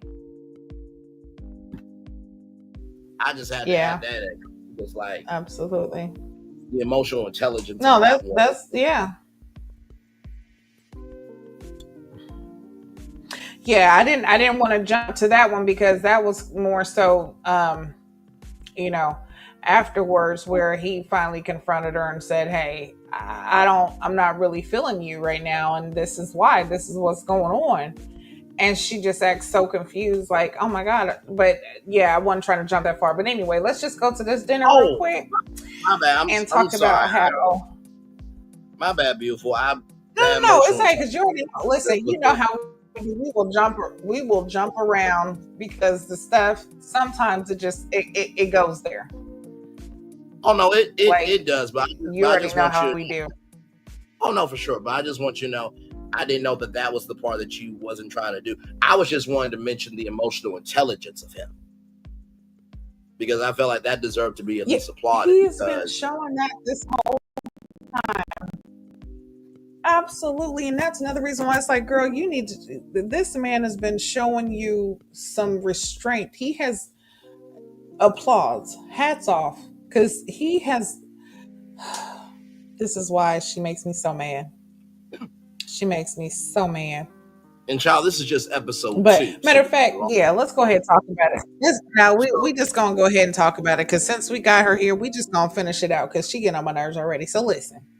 And we'll get to the group This man afterwards comes to you. Yeah. He comes to you and express. This is a man that is expressing himself in the moment. He's not holding on to it and letting it fester and keep going on. He is telling you how he is feeling. And you are ignoring every bit of it. He even tells you, like, yo, you are ignoring all the signs. You are not seeing anything that I'm saying, that I'm doing. You are just, basically, you're blind. You're not doing, what is it? And she's just acting so confused and oblivious and turning it on him as he's trying to express himself. And she's cutting him off and he's like, yo, please don't cut me off. Let me talk. And she's just like, I feel unsafe with your demeanor. And just like you said, Braylon, when he heard that as a man with the power and restraint that he has and what he has been showing, he immediately got up and walked away.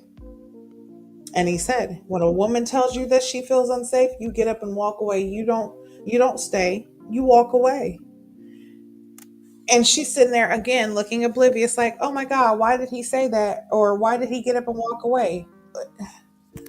She's getting on my nerves. But what do you think? Yeah, no, and that's why I wanted to advocate for Irvin and of course. And let me tell you something. The thing I love about the four of us is we deal with the facts, but we also don't negate the reality that we all live when we do this review or when we do the work of trying to bring you guys authentic content. I would say Gigi and Solana are some of the best women I know, and their emotional intelligence is stellar, and they are about, if you good, I'll give you good energy. And I just wanted to say that publicly. Of course, I know Q would agree right along with me. I'm amen Q. And that's how I truly feel about this situation, because I don't think Alicia really knows what the show is. It's called The Never Ever Met, so y'all never met each other. But isn't it interesting that even though this man has never met you, he's given his best to you? I'm going to say it 2 more times. Even though he's never met you, he's given his best to you. Even though he's never met you before, he's given his best to you. And you are not matching the energy, but you're matching the energy with everybody else. That is fucking disrespectful. Absolutely fucking out of line and absolutely crass behavior. And here's the gag, because I don't want anybody to say, oh, Braylon, she's somebody, mother, daughter, sister, friend, this, that, the third. Guess what? If there was a man that wasn't matching that energy and he gave energy to another woman, I'll be calling their motherfucking ass out too. Ask Gigi. I'm equal opportunity, motherfuckers, okay?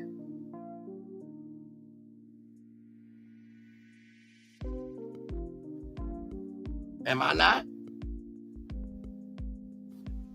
No, you're absolutely right. You're absolutely right. And let me tell you, people are speaking out on it because this is absurd. Okay. This is what some comments are saying. Okay. They're saying Alicia's not feeling Irvin. She needs to be honest with him instead of stringing him along. She keeps blaming everything on her autoimmune disease. Like, girl, at this point, just be single. Damn near everyone got a secret and a secret baby, which is crazy, which I mean is so true. Mm-hmm. It's either a secret or a secret baby, but the disrespect. I just feel like she's definitely using this as an opportunity, as a stepping stone. Watch her social media following go up, and it's going to be all for the wrong reasons. It's not going to be what she think. And yeah, this is crazy. Why even be here if you are not even going to give your all or even try to really show that you were a part of this process? It makes no sense at all. Absolutely. Like, and for him to come in, this is what I said, I so much respect, because he did not sit on how he felt. He didn't sit on his feelings or the feeling of being disrespected. He let her know, like, hey, this is how I'm feeling. And it just shows that either maybe she doesn't have the mental maturity to really handle a man who's able to express himself emotionally or even intellectually. Maybe she's not capable of really deciphering or using her emotions. Okay. Like, maybe, I don't know, but it's like she wants the attention and she wants the empathy for her situation, but she finds none for him. Yep. Agreed. You know? And I feel like that is definitely a red flag as well. She's just full of red flags, and I definitely don't see them going anywhere. But yeah, once she said she feels unsafe and he walked away, more respect to him, because he did not continue on, and he is actually calling it out like, yo, you are definitely not taking accountability for anything, and you're deflecting everything. Absolutely. Like, he spoke up, and that was definitely, they're definitely not aligned. They're not on the same page. Not at all. Well, child, we got one more thing to talk about, and then we got these polls. I'm waiting for Maury to come on to do a paternity test. We're about to get to that, ladies and gentlemen, so let's make it do what it do, child. So the dinner's happening. Charlie and Jared wanted to make an announcement. Jared wanted to keep it to themselves. I'm with Jared on this. Because even though you are a part of this experience, my mom has always said, people have to earn the right to hear your story. But how I modernize it, contemporize it, and Braylonize it is, people have to earn the responsibility to be a part of it. But Charlie wants to tell it, child. Charlie tells, guys, I am pumping because I have a 1-month-old. Also, too, as you all know, I already have a 12-year-old, but I also have a 7 and 5-year-old. Then Jared says that he has a 6-month-old. And the reactions from the group were like, wow, oh, okay, yeah, this is motherfucking ass shit. Yeah. Fake as fuck. They was plastic. They was plastic.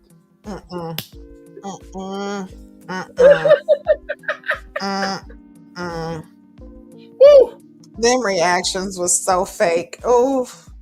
And I'm not saying like fake is in production fake. I'm saying they was fake excited. Oh, that is so great. Oh, we so happy for y'all. While they looking like, are y'all for real? And then the ones that's got secret babies too, talking about, damn, should we tell it? That part. This just okay. But first off, question. Okay, like you said, first off, people have to really earn the right to hear your story. Okay, they don't. Not everybody's worthy. Why would y'all choose? Now, I guess if y'all are wanting to use it as like, hey, this is something that we've learned early on. You know, that we had some secrets that we were keeping from each other, but we've decided that we're airing everything out. And, you know, hey, this could be like a exercise or a opening for everybody else to kind of get their truths out. Because that kind of seems what's about to happen. Mm-hmm.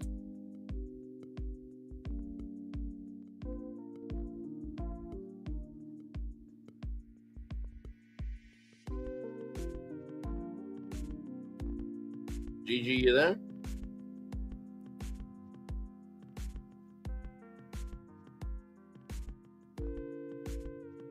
I think Gigi's mic might cut up.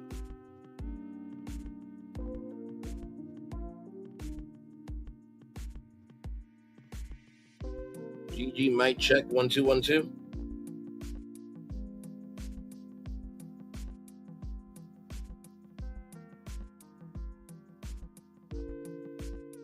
So as Gigi gets her self together here, everybody. To Gigi's point, my mom did say that, and I do believe that people have to earn the right to hear your story. And you know, there may be a Pandora's box later on of like, what secrets have you guys been keeping? And that could come out a little bit later, but I just felt like it was too early. It was just too early, and the cast was just like, "Oh, okay then.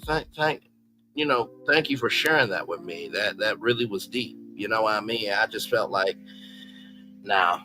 That was a little too early. So I'll wait for Gigi to get back up here with us here. Hey, everybody, welcome in. Like, comment, share, subscribe to Dr. Ucha's channel, Gigi Na's channel, my channel. Gigi will be back here in just a minute. Our main man Q and Solana haven't been here today, but we hope that they are doing well. Yes, indeed. So, but yeah, that scene there was just really crazy. So all that's going down, right? Jay and Cinco are like, what the fuck, after, it's all said and done.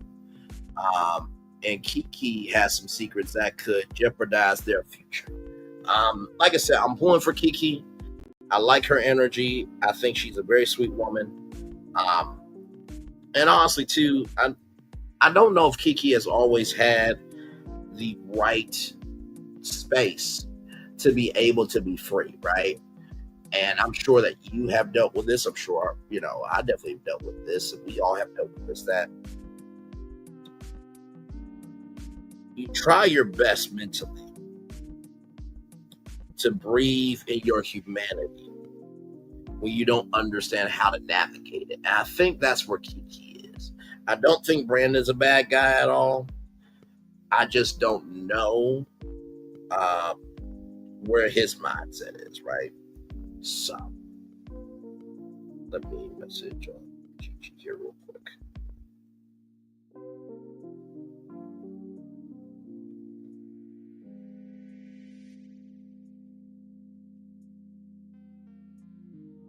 Let's see here.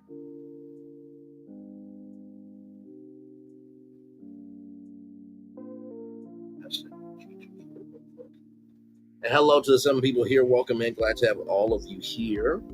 Yes, indeed. We're talking about the Never Ever Mats. Let's see here. On here.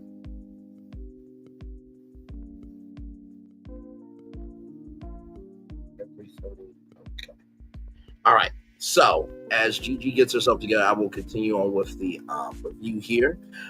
So then we get to Clay and Tatiana in the intimacy suite. So there is cuddling and bonding going on. So the intimacy suite, the first season was called the Boom Boom Room. Everybody knows who the Boom Boom is, right? So that's what the suite is supposed to be for. But also too. Anyway,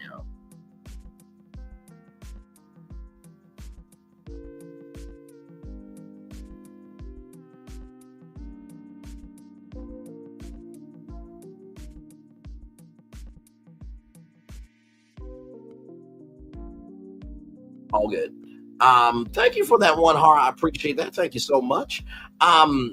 So yeah, the intimacy suite, you know, it's evolved this season to be more open-minded, and I like the fact that Clay and Tatiana went to the intimacy suite just to get away, and also too the couple season one also used the intimacy suite in that fashion, but wasn't utilized like this, right? So, Charlie and Jared, it was something, according to Clay. And Tatiana said, would you ever tell me something? Okay, here we go. Hey, welcome back in. Hey, sorry, internet acting crazy on my computer, so I just You're logged good. in on my phone. Oh no, you're good. We're not too far. We're not too far gone.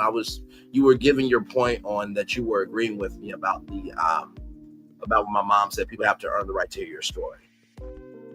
Yeah, and I was just saying, like, if they're using this as a lesson, or to like at least kind of help the other couples who could, possibly have secrets, like, hey, go ahead and open up, like, you know what I'm saying? It's okay. It's better to kind of like a lead by example. You know what I'm saying? Hey, we're going through this, but we're able to make it through. So, so can you, type thing. So I really do respect the fact that, they did get up and say this, but then again, it's like, it's a bit much. That's a lot for anybody to take in. But again, that's also that's what makes it so powerful, is the fact that it is so crazy. It's like, how can anyone top that? So when you find out that you have other guys on the show who have newborns too, it's like, well, damn, this is not, uncommon. Like, I don't know where they found these guys at, but damn. Yeah. No, I totally agree with you, and I felt that, Jared, for saying that, hey, listen, I'm not gonna lie, this is a lot. You know what I mean? But I love her. I said to her that there is nothing that can hold me from her. And let me tell you something. I feel like Jared really feels a way, but he also understands the power of the energy you give. And he was very gracious in that moment, saying it to all these people that he has never met before. Because he did not have to be that gracious. You know what I mean? So. Oh, absolutely. He definitely gave some grace, and he stepped out of his, comfort zone, because he even said, like, hey, I wouldn't have said it or done it, but she gave me that look to let me know, like, hey, this is the time. So which is also something respectful, where he shows, like, hey, I know I can tell what my woman wants. I can look at her and know just by a look, like, what she wants. Yes. And he didn't fight it. He just said, hey, I know this is something that she wants, so I'm going to do it because she wants to do it. Like, that shows where he's at with his, with this relationship with her, which is very respectful. Yeah, without question, for sure. So, but Jay, I still feel like them extra kids is going to be a problem, though, because like I said, he has spoken about the financial, the financial part of it. I mean, not that it's never been done before, but in this economy, it's like it's happening less and less. Not saying it won't happen, but it happens less and less where a man or even a woman is willing to take on a person that has multiple children. Absolutely. Especially if you got multiple children by multiple people. Without question. We don't know if her kids are by the same person or if you have multiple baby daddies. And also, too, we don't know what the connection is, because now I'm not wishing this on Jared, but imagine if Charlie had a time with one of his homeboys, and imagine if Jared had a time with one of Charlie's homegirls. I'm not wishing that. Okay? Let me make myself unequivocally clear. But they've already shared this with each other of their secrets, so how worse can it get?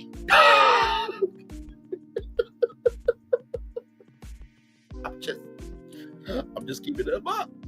And then let's also you're telling me that 4.5 years of y'all being together, you couldn't find the time for y'all to meet up and possibly have a child together. Y'all was just like, fuck it, we gonna have with other people and still say that we're together? What? No, if that's the case, you better make that time for the person you say that you love and want to be with. That part. Especially after 4.5 years. Listen, train and plane tickets and listen, they was cheap right after the pandemic. They was real cheap. Yes, they were. So y'all could have took a trip if you really, really was wanting to. So, you make time for who and what you want. Absolutely. Without question. And honestly, too, hey, question. Do y'all forget that the network is named after Oprah Winfrey? Y'all couldn't go to Delta Airlines and be at the end of the season, hey, you know what? We know that, to finally meet the person in your life, it was overwhelming. And of course, we did a lot that we could do. But thanks to our friends at Delta Airlines, they're going to give you guys a 2-year pass to be able to fly to each other and anywhere in the country and around the world so you can keep this connection going. How hard would it be for y'all to do that at home? I mean, goddamn, Oprah did favorite things, gave everybody a Volkswagen Beetle before it came out to the rest of the country. What the hell? Okay. All right. Okay. I gotta recognize that executives aren't me, Gigi. I just gotta because does that not make sense to you? Is at the end of the season. It makes a lot of sense, but what the thing about it is it makes more sense not to do it because it makes sense. If that makes sense. See, sometimes you got to follow. I know that probably got lost. But to do the thing that makes sense is what makes the least amount of sense. So in production, they're not going to do stuff. What? Oh, you want us to help y'all see each other? No. Because we would rather you guys never ever met. So when you come on the show, we wonder why y'all got fucked up ass stories.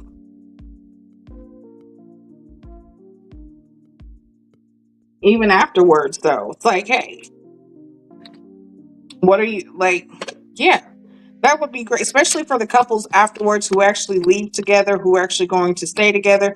Yes, production needs to, hey, like you said, 2-year Delta airline tickets, so that you guys can make sure to make it back and forth to see each other and continue on your growth.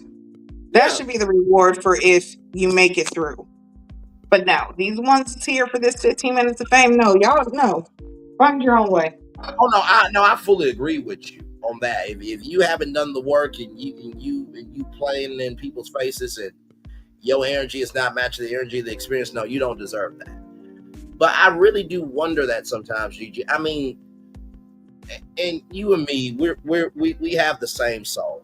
We're just different. We're different, but we have the same soul. And we both have been around media for a long time, and especially black media. Most networks do not have the luxury of being named after a person that they created a whole sector of television and kept that show on for 25 years. That part.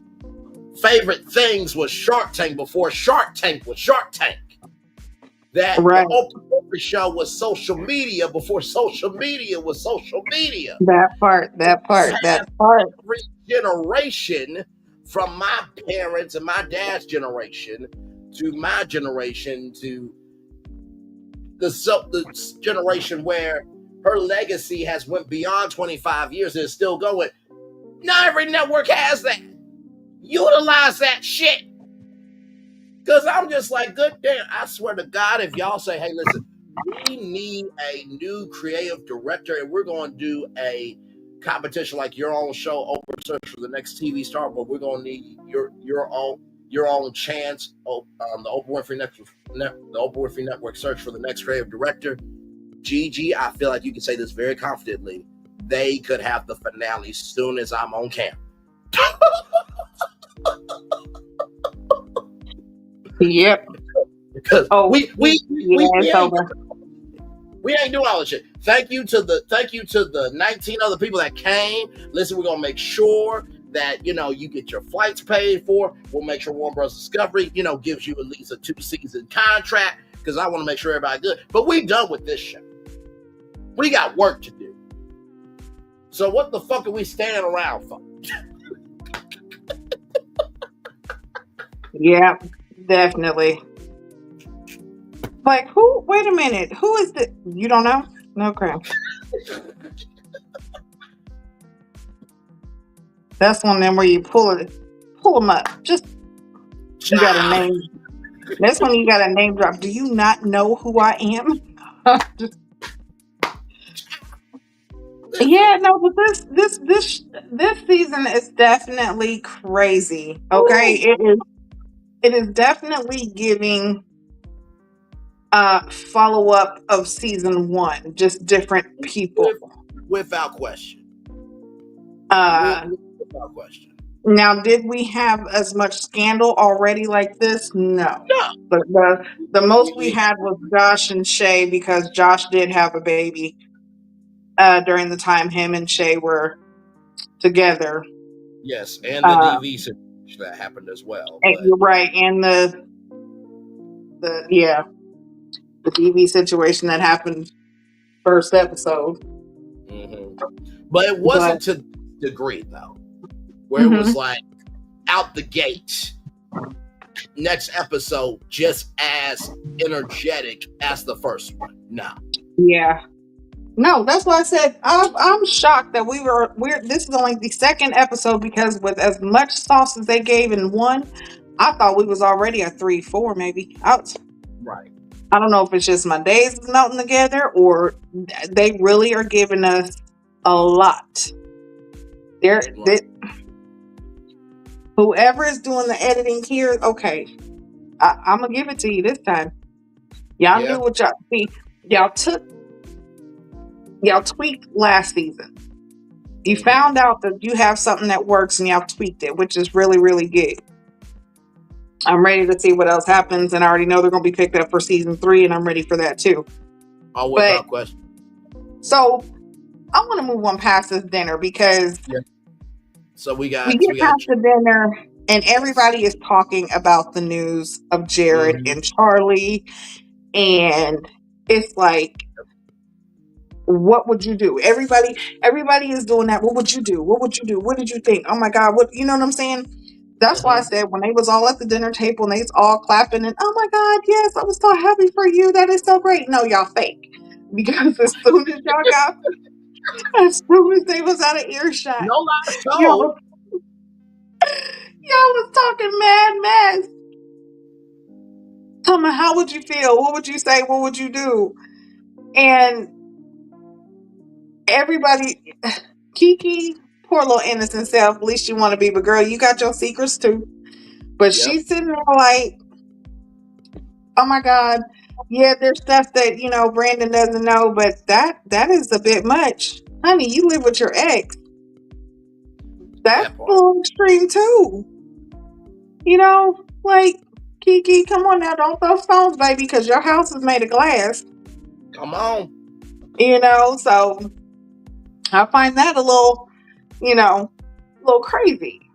Now, Brandon himself was like, I'm not the one for drama, but that was a bit much, which anybody who listened and knew and knows the story, we all say the same thing. That's a bit much. We are all in agreement that is a bit much. Now, I want to go ahead and skip to Clavassier Tatiana. Child, you need some Grand Marnier for this conversation with Cavassier and Tatiana in a Margarita. Okay? Because, Jesus.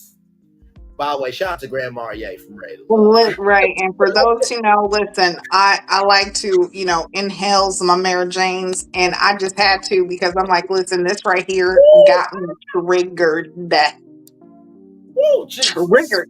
Okay? Like, to the extreme of okay. Let's Um, Here we go. Here we go. Here we go. okay. So Tatiana and Clavasier decide that they're going to go to the intimacy suite. Yes. She lets him know, like, hey, I just want to, be able to cuddle and, give massage. I'm not really trying to have sex. And he's like, that's fine. I'm just here with you. I'm just trying to, you know what I'm saying? He's giving off all the good vibes, Correct. And so they're sipping a little wine. Sorry. See, it got me choked up thinking of the bullshit that he about to say. Oh, no, it's fine with me. That just choked me. But she's giving him a massage, and the conversation switches to Jared and Charlie's confession about them both having kids on each other. And Tatiana asks a very, very pointed question. Hey, would you ever do something like that? What would you do in a situation like this? Like, would you tell me, or would you, keep it to yourself? It was the hesitation for me, child. Go The ahead. hesitation and then the response, this bullshit ass response that makes me want to fight the air right now. He said that he would tell her, but he'd have to find the right time. And she said, well, when is the right time? And he said, when you really care about someone, timing is always, it's important, the timing, to tell someone something like that. And when it's sensitive. Yeah, when it's sensitive and you care about the person, which was a roundabout way of saying he's bullshit. So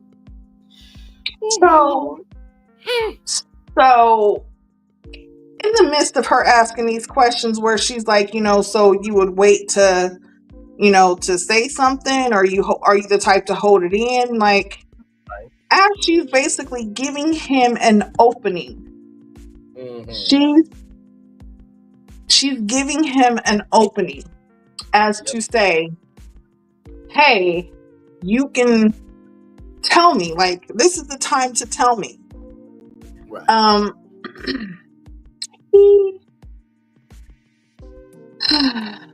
Oh Lord. He sits in his confessional and in his confessional he decides that he's still not gonna tell her that, hey, he's got a newborn baby too. Now what the whole hells of a fucks? Why?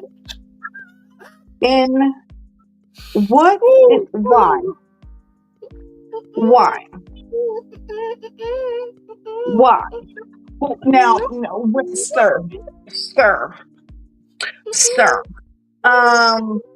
Didn't she just?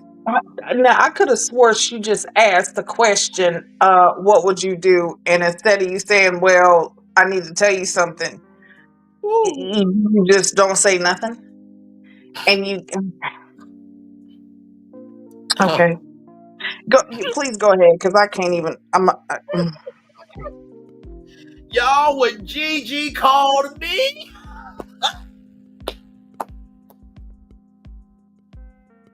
because me and Gigi talk offline. Like, there are some really good people on social media. Do not let a moment of you experiencing the badness of social media, negate the opportunity for you to connect with good people from this world of social media. You understand me? Because Gigi's a real one. So is Solana, Cuba, and all the people that know me offline. But when Gigi called me, she was flabbergasted, to use a word that I use. She was flabbergasted. Like, how in the fucking fuck did you lay in this intimacy suite that's probably nicer than the place you got, in a house that is probably bigger than you may or may not ever get to, with a person that you never ever met? After that big announcement of another couple, you also got an announcement of the same caliber. What the flying fuck?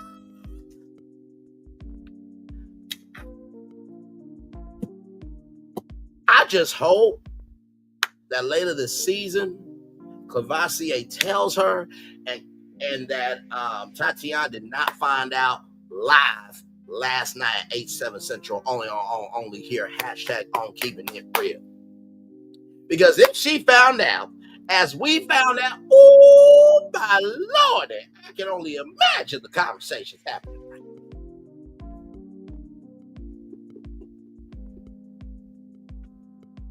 Why not say it when she gave you the opening?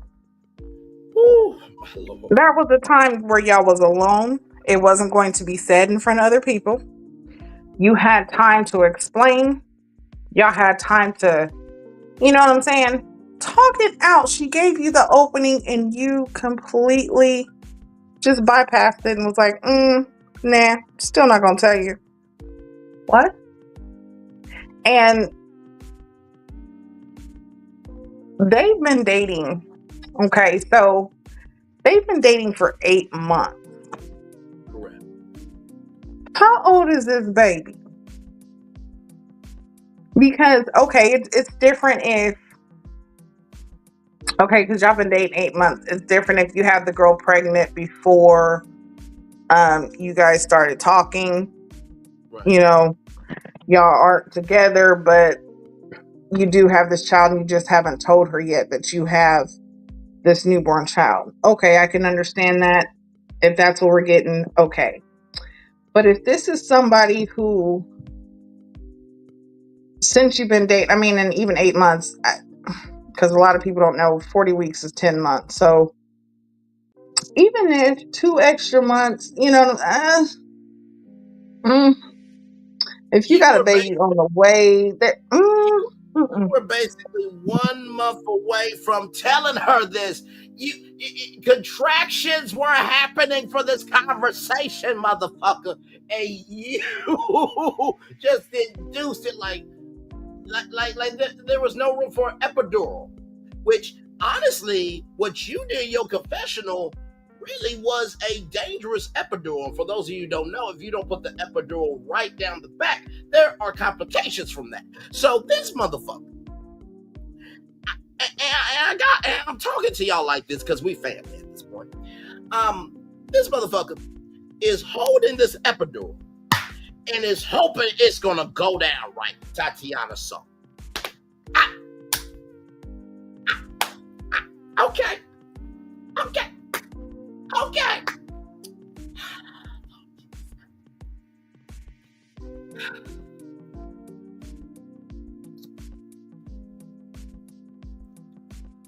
this is beyond me. Because still, okay, y'all been dating 8 months. If you got somebody pregnant right before that, what is the situation? Are you just out here raw dogging and getting people pregnant? Or like, what is the situation? Because I don't know. Chad. What is with the deceit and the lies when you know anything that's done in the dark comes to the light at some point in time? It's going to come out. Why not just tell the truth in the beginning so you don't have to keep trying to hide lies and scheme and come up with reasons why you can't do this and that and the third? Child, Damn in the words of Aunt Bertha, it was a scheme that Cavassier set up to come to Tatiana with the bullshit. I'm sorry. That statement is one of the hard statements in reality TV because it can be so interchanged for so many situations. Damn it. So, with that being said, we get to, of course, and I'm going to go through this very quickly here. Where is it? Oh yeah.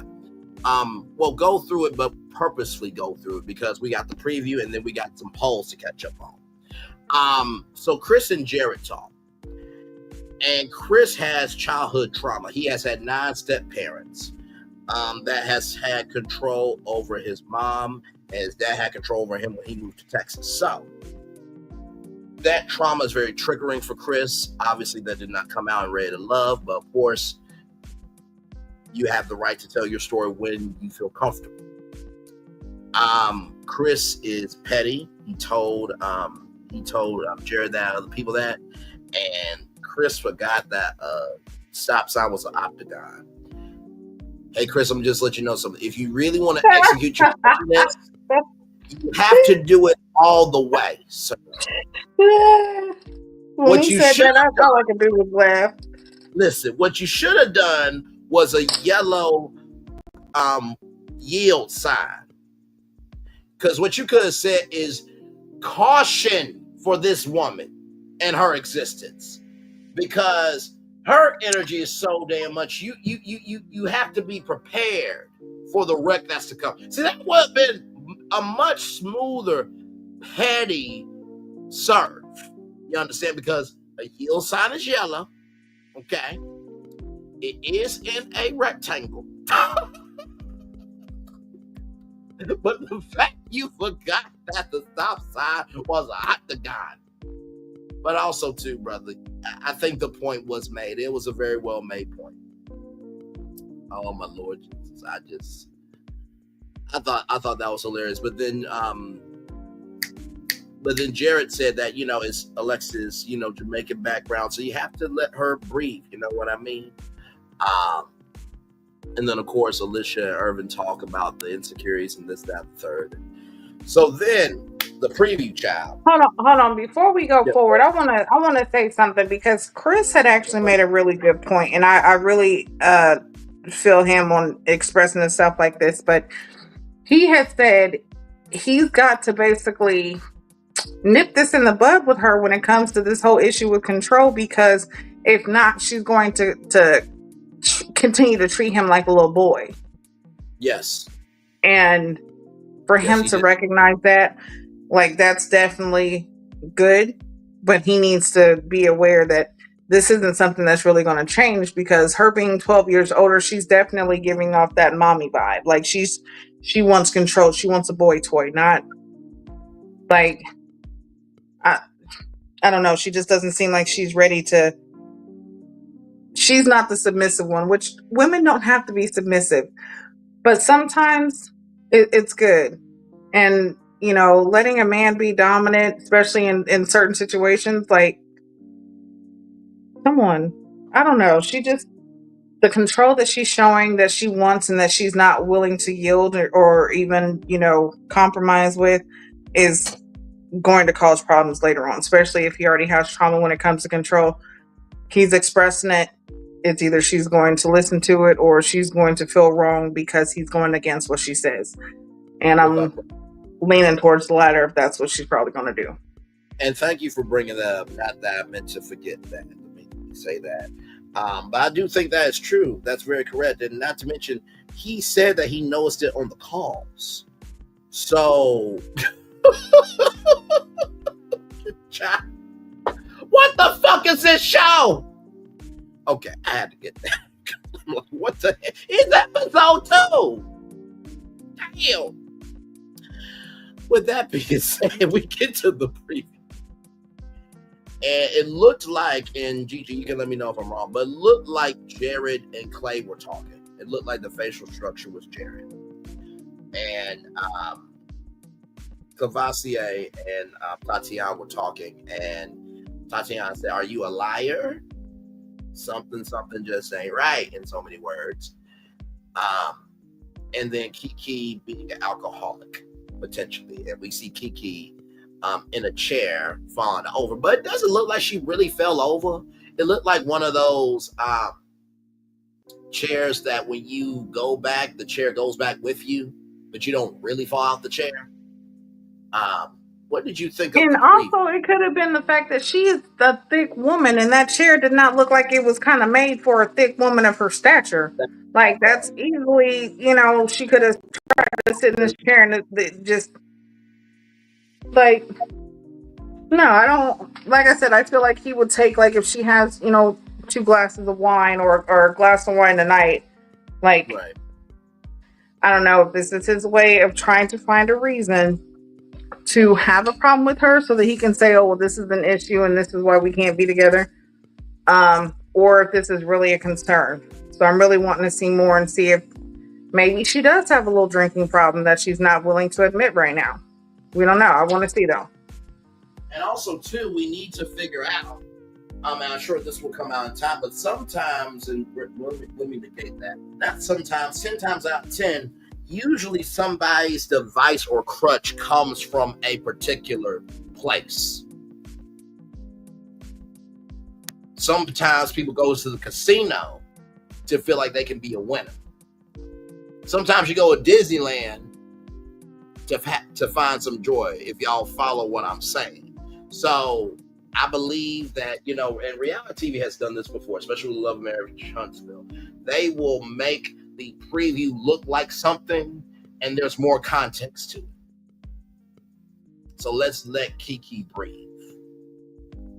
Okay? Because last thing we need in this world right now is to add fuel to a fire where we don't even know how the fire got started. Is there anything else you wanted to talk about from the preview before we get to our polls?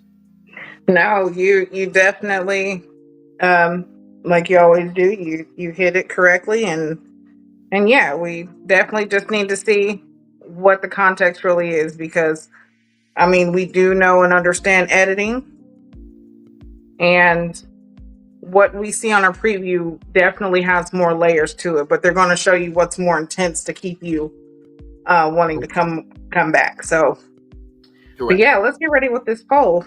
All right, so we're going to catch you up with week one's poll first. There's a couple bonus polls, but we'll do those bonus polls out another time. Or unless if y'all want to do them, we can, but we do the weekly polls because they are a complement to the show. Just like social media is a second screen to the show, these polls are a second screen to the experience. And you can ask Gigi, when we did these weekly polls, the range of how America Gigi was engaging with this show was shocking in the polls, was it not? I mean, there were a couple of times where we were like, what the fuck is wrong with y'all, America? Yeah, absolutely. Yeah, definitely. Like, what did we watch the same episode? What the fuck were y'all seeing? Like, who is really voting? I think somebody voted for theirself from the show, because there's no fucking way this is possible. And I think Josh said that about Aaron H. and Diamond, that they voted for themselves when it came to last season.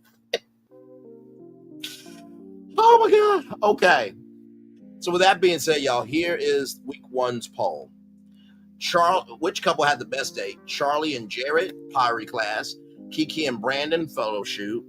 Alicia Irvin, dance class. Tatiana Clavasier, horseback ride. Alexis and Chris, beach dinner. Brittany and Ty, parasailing. Jay and Cinco, basketball. Wow. Mine is Brittany and Ty. I feel like they had the best one. I will agree with you. The only reason why I'm hesitating just a little bit, because let me tell you something, Keke and that lingerie and that, oh Lord, that would be like me and Jill Scott, or me and Nzinga Amai, or me and Melody Cherie. I'm just saying. But listen. In the words of Uta, come on, guys. Listen. We're just having an open conversation here about which date was the best, okay? Lord Jesus. If I had to throw an extra plus size woman in there, I would definitely probably say Precious Lee. No, you know what? Scratch that. Candace Glover from American Idol. That voice could take my voice. I will be a poor, unfortunate soul, because she cosplays as Ursula, and I'm just. Let's just roll on. Which day was the best one, y'all?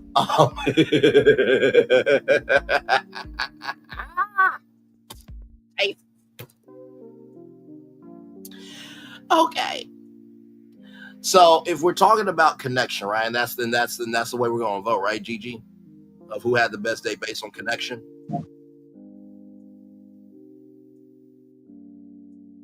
Yeah, we can go off connection. Okay. Okay, no, let's vote on it in two ways. Okay. Okay. So let's say first we'll do off connection, and second we'll do off originality.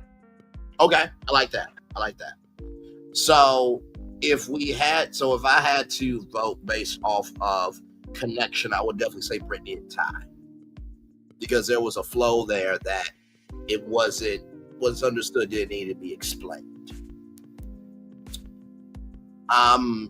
If I had to say off of originality, I would probably say the horseback ride. And I would say the horse. Now I know what y'all thinking, Bray. You just mentally released yourself with a photo shoot. First of all, that's not for y'all to believe. Okay, listen, just because y'all believe it doesn't mean it was true. Okay, but I say the horseback ride for originality was because there was some distance in the day that led to that picnic, right? So you got to see the couple breathe that connection out. So connection, Brittany and Ty, but originality, Tatiana Colassier. Gigi, before we make our final vote here. Okay, so for me, I'm giving it both to Brittany and Ty. Reason why is because connectivity, they definitely have a genuine connection, and this is something that you can tell has been built up. Like with their virtual dating, they have truly built something. They Absolutely are trying to establish more. So them seeing each other is another part of their journey. It's their growth process, which we see just from the painting, just how they are kind of aligned with each other. So that's why I say one for compatibility, and also for originality. Then because time and time again you see the same dates. You see the horseback riding where you lead up, because Chris did it with Sandia last time. The horseback riding, and you lead up to the blanket and the blanket and the fruit. You've seen them go dancing before. We've seen the pottery is a good one. That's a good one. But all these dates have been recycled. We've seen these.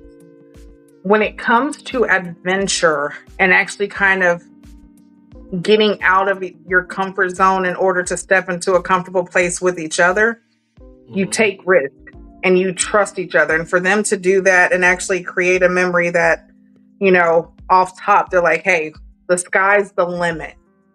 I feel like they set the standard pretty high. So that's why I go for Brittany and Ty on both of them. You know what?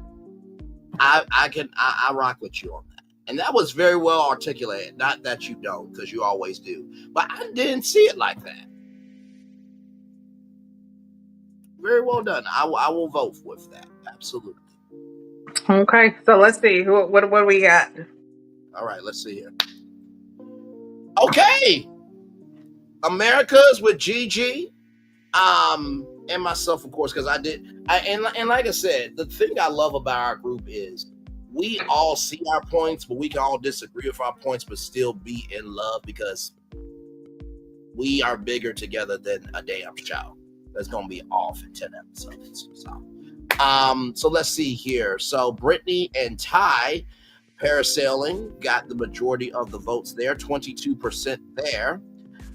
Charlie and Jared, Power Class, got 20%. Jay and Cinco got 20% for basketball. That's a shock.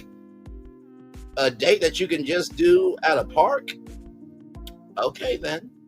But hey, it got 20%. Alicia and Irvin, dance class, 12%. Alexis and Chris, beach dinner, 10%. Tatiana Cavassier, 8% with horseback ride. And then Keke and Brandon, photo shoot, dead last at 6%. So those are the results of America. So it looks like I think that's a fair representation there. Yeah, and you know what? I would have actually judged Alicia and Irvin higher if she wasn't so standoffish. For Yeah. him to open up and want to actually show a part of him and his culture, and you just kind of don't even accept it. You find every reason of why it's wrong and not something you like. It took away. It definitely took away from the experience, and it took away from like basically what he was trying to do in that moment. But yeah, pretty much agree though with what they have. What we got next? All right, so that is week's 1 poll. All right, so here is the poll right here. Ooh, my Lord. I got a feeling what this answer's going to be, or the answer's going to be, but we don't know until we know.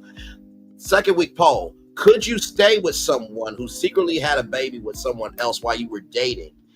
Yes, no, depends on the circumstances.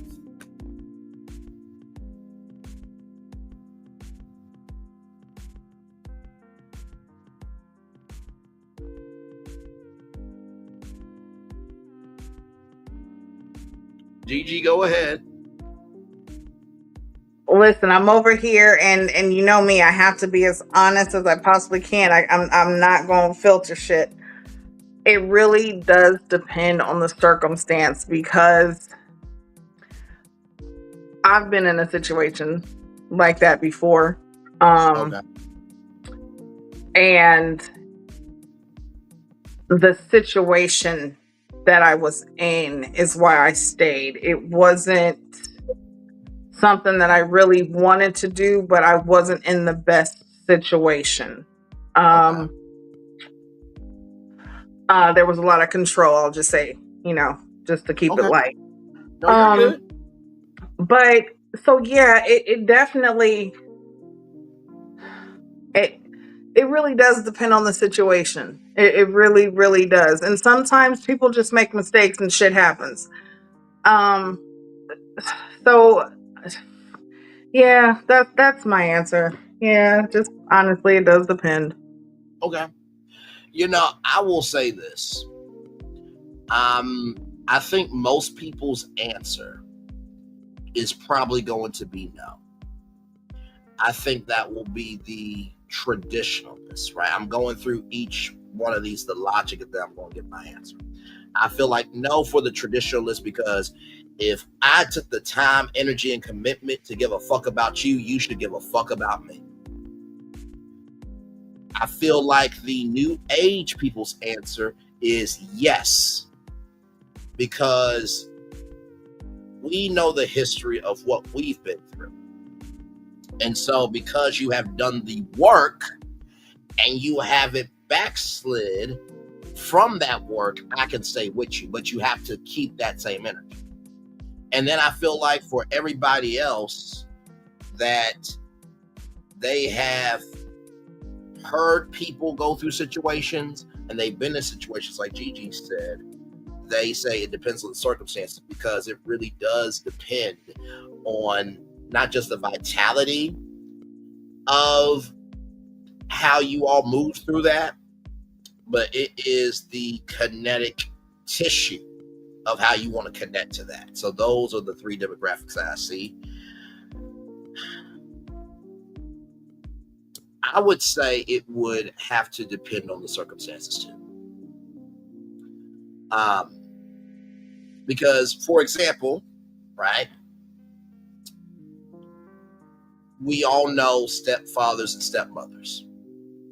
And there are plenty of people that the gag is some stepmoms and stepfathers are way better than the births.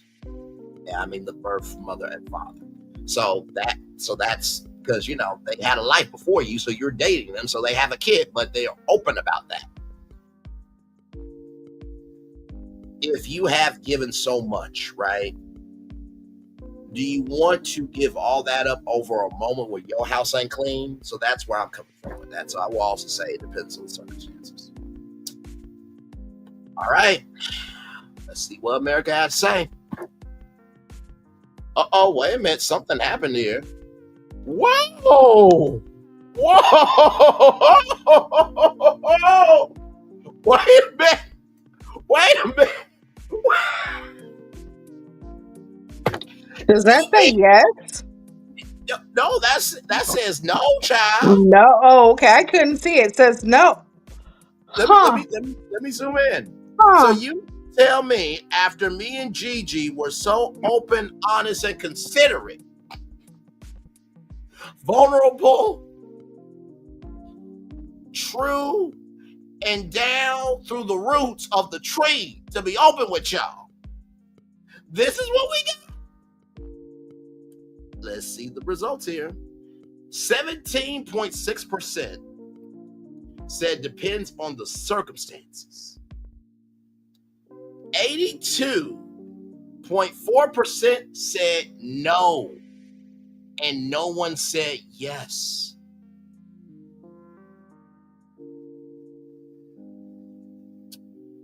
Wow. That Wow. mhm. What you think about that, Gigi? That's It's shocking, but then it's not, because there's a lot of people who will say no who have either been in that situation right. or really would. But I don't know. I think it's more, people. But for yes to not even be a percentage, Yeah, says a lot. that does. So so there's no in between. It's just no or it depends on depend. Okay. I mean, for it to be 17.6%, I mean, at least that was an option, right? Because, like I said before, I went through all three of the demographics, or at least the three perspectives. I was thinking was going to be no. But of course, you having lived a lot more life than me, I say that, with all love, of course. You had every right to say your answer. I haven't been through that. So I've been raised that if you give a damn about me, I should give a damn about you. So that's why my answer was going to be no. But I went through a situation where my ex-girlfriend wanted me to post her on social media. I did not, because I felt like we should be loving each other out loud in our real lives. Because if it's not happening there, why should we share on social media? So I was thinking of that experience when it came to depending on the circumstances. I know sharing on social media versus having a child, two completely different things. Don't at me on that, okay? I can only go off of what I've actually been through. But to see that 17.6% said it depends on the circumstances, and 82.4% said no, and yes was not even chosen. It's not even on the board. Because you saw with the week one poll, every option was shown. Yes ain't even on here.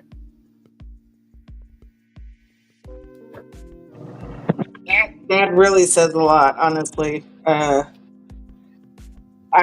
Like I said, I feel like there's a lot more. It depends, but of course, people are going to kind of,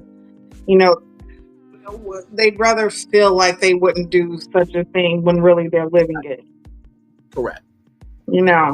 So, but yeah. Wow. Okay. Yeah. Okay. Next poll, I guess. Was there another poll? There was just 2 bonus polls. Oh. If you want to do them, we can. If not, it's cool with me either way. Yeah, let's do the bonus polls, because I need to see what America's voting on. What are we doing? Yeah. And you know what? I really appreciate what you said, Gigi, that it's comforting to see that people would stand up for right, but the people that voted no, there may be some of those no's that might be living in that it depends on the circumstances. I thought that was very insightful what you said.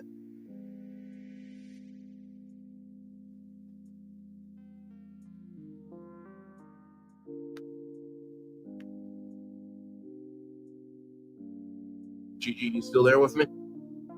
Yeah, I'm still here. Yeah. Thank you for that. Sorry, I'm making dinner. But yeah. Yeah, that's definitely, how it is, or how it. That's just how it is. That's We know there's a lot of people who are living a life in secret, but they have to put on a show. Show that representative. So Yes, absolutely. but yeah, so the next question is, would you date someone virtually? Would you date someone virtually? In this day and age, no. That was that. I'm not trying to give it my age, but that was that 90 early 2000 shit. So no. Understood. No.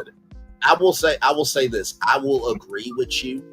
I would say no as well. I have a friend that we've known each other for a long time. We went to the same high school, and so she's in a different state. I'm in a different state. But the gag is we both know each other now.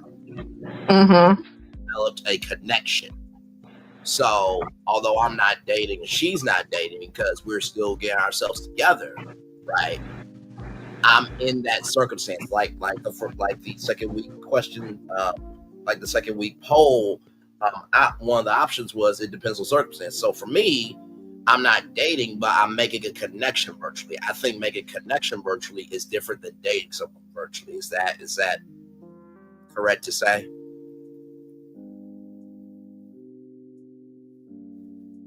Right. Yeah. No, It's definitely, the same thing. It's like, and saying like, hey, you can recognize like right now, even though we're not in that space, still there's some type of opening, because of the already knowing and the comfortability of knowing each other. Exactly. And that's different than dating somebody. So that's why I said in reality, no. But if I'm already, and if you're already in the live chat and other people watching the replay, have already been making a connection and you guys aren't together and you guys want to keep the connection, then you have to do that. So, all right. Let's see what America has to say. Whoa! That 50-50? 50% said no, they would not date somebody virtually, and 50% said yes, they will date somebody virtually. Oh, America! What is happening here? All right now. Well, okay then. Okay. Okay then. Wow.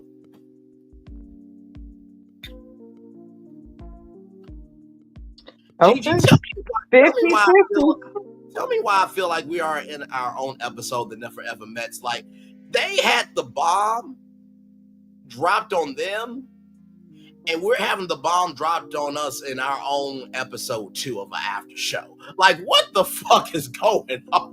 50-50? 50-50. Okay.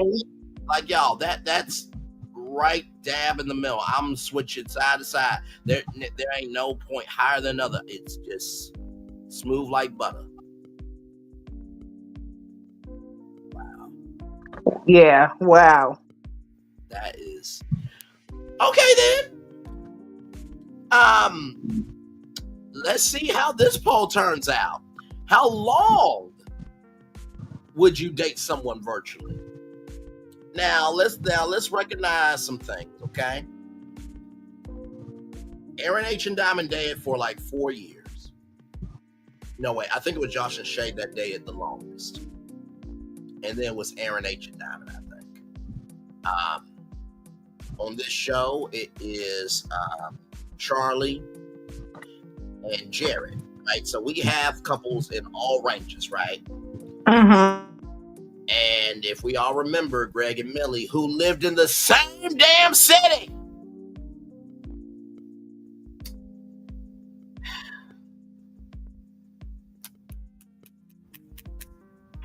The same city. What? That, I don't even like talking about that. That pissed me off. How? Tell me how you live in the same city and you have virtually been together for not 1 month, 2 month, 3 month, but what was it, like 3 years?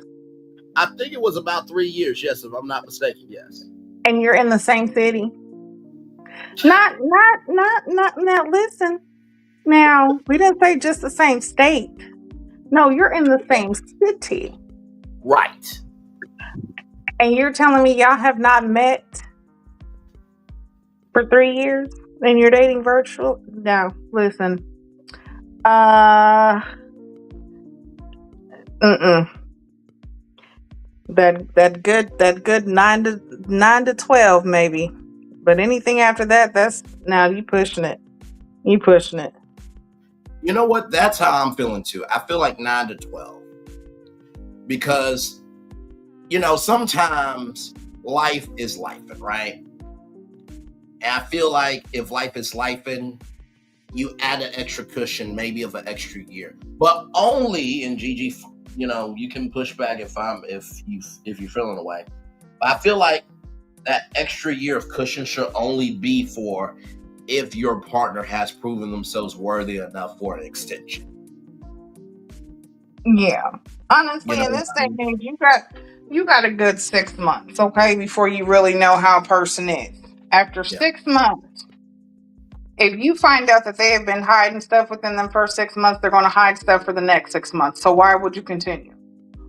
Or if you feel like, okay, well, I'm really liking this person, I'm feeling them after a year talking virtually, if no move has been made of like, okay, we've been doing this for 1 year, on that 1 year, let's meet up.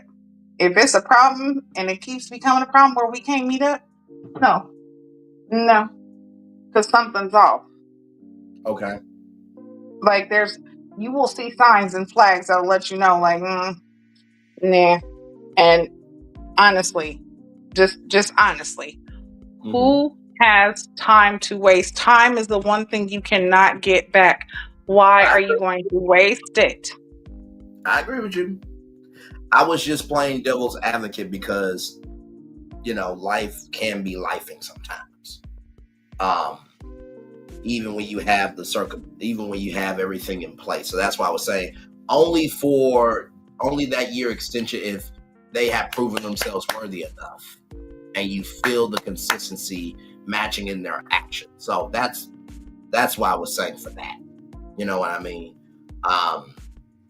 But I do get your point as well as if you've already invested more than enough, then it needs to be a deadline. So, okay. So we're voting 9 to 12 months, everybody. Is that the vibe we're going with here? Yeah, I think 9 to 12 is good. Okay. Well, we were surprised by 2 polls. Let's see how this one turns out.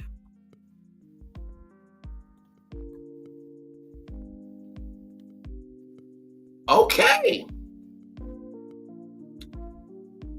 9 to 12 months, 6.7%. Now, this is how long you would virtually date somebody. Okay. 9 to 12 months, 6.7%. 12 plus months, 13.3%. 3 to 6 months, 16.7%. 6 to 9 months, 20%. 0 to 3 months, 43.3%. Gigi, I think they are in your camp. They don't have time to waste. Listen, I'm telling you, ain't nobody got time for that. Ain't nobody got time for that. Especially, listen, when you get to a certain age and you already know that them years are only listen here, you're getting older, okay? Time's getting shorter. It's not getting longer. See, when you're young, time seems like it goes on forever. 24 hours seems like forever. After you hit about 30, 32, you're like, oh no, there is not enough time in the day to do anything. So no, no. And I definitely don't have time to be virtually dating. And then after I finally date you, I go on the show to meet up with you and I don't even vibe with you. No, ma'am. That's even. No, I'm with you. I'm with you. I'm with you. I'm with you. I mean, I guess if you want a free vacation, cool. Okay.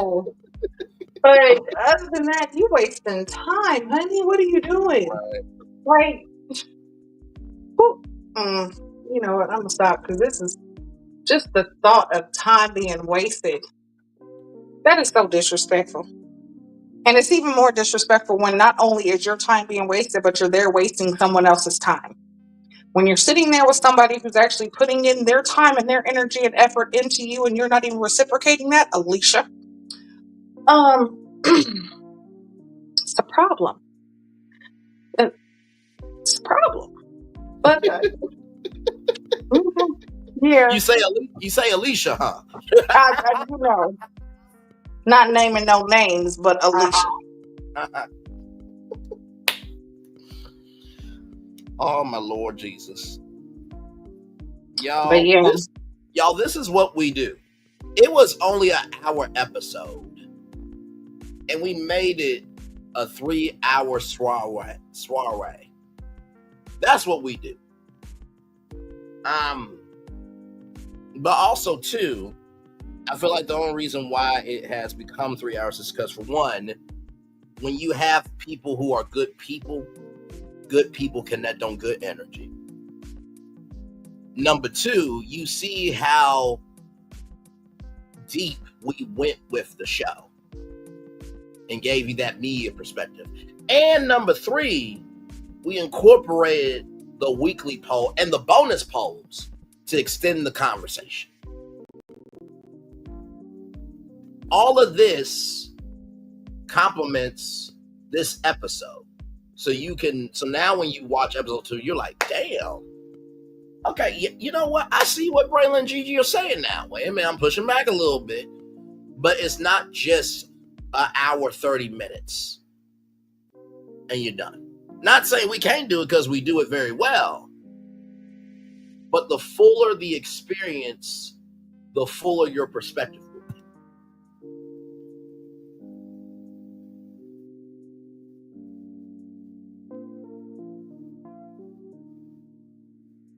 Absolutely right. Yep. We definitely bring the soul because Without question.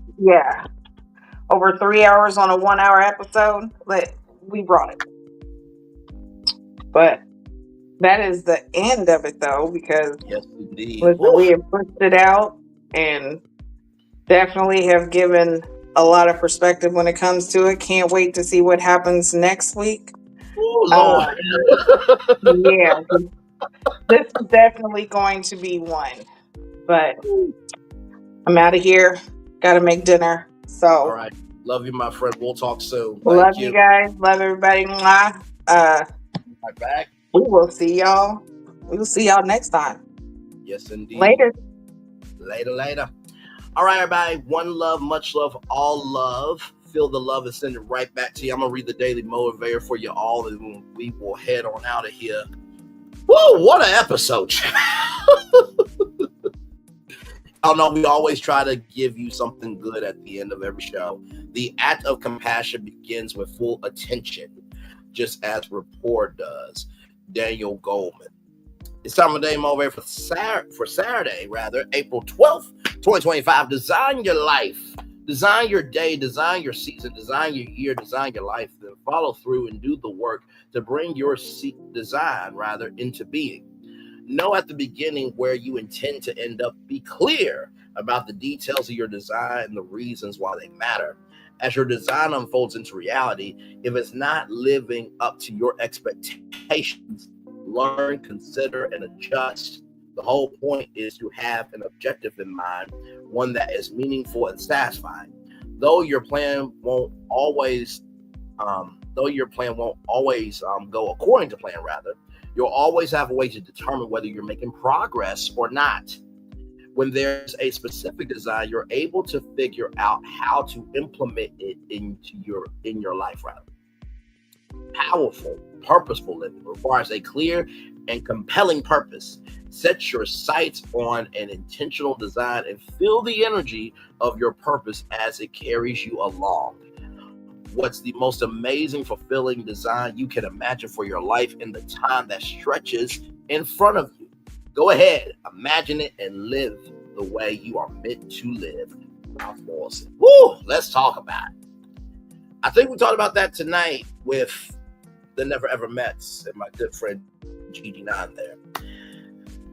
When it comes to designing your life, recognize that you deserve the dimensions of your life to be the dimensions of your life.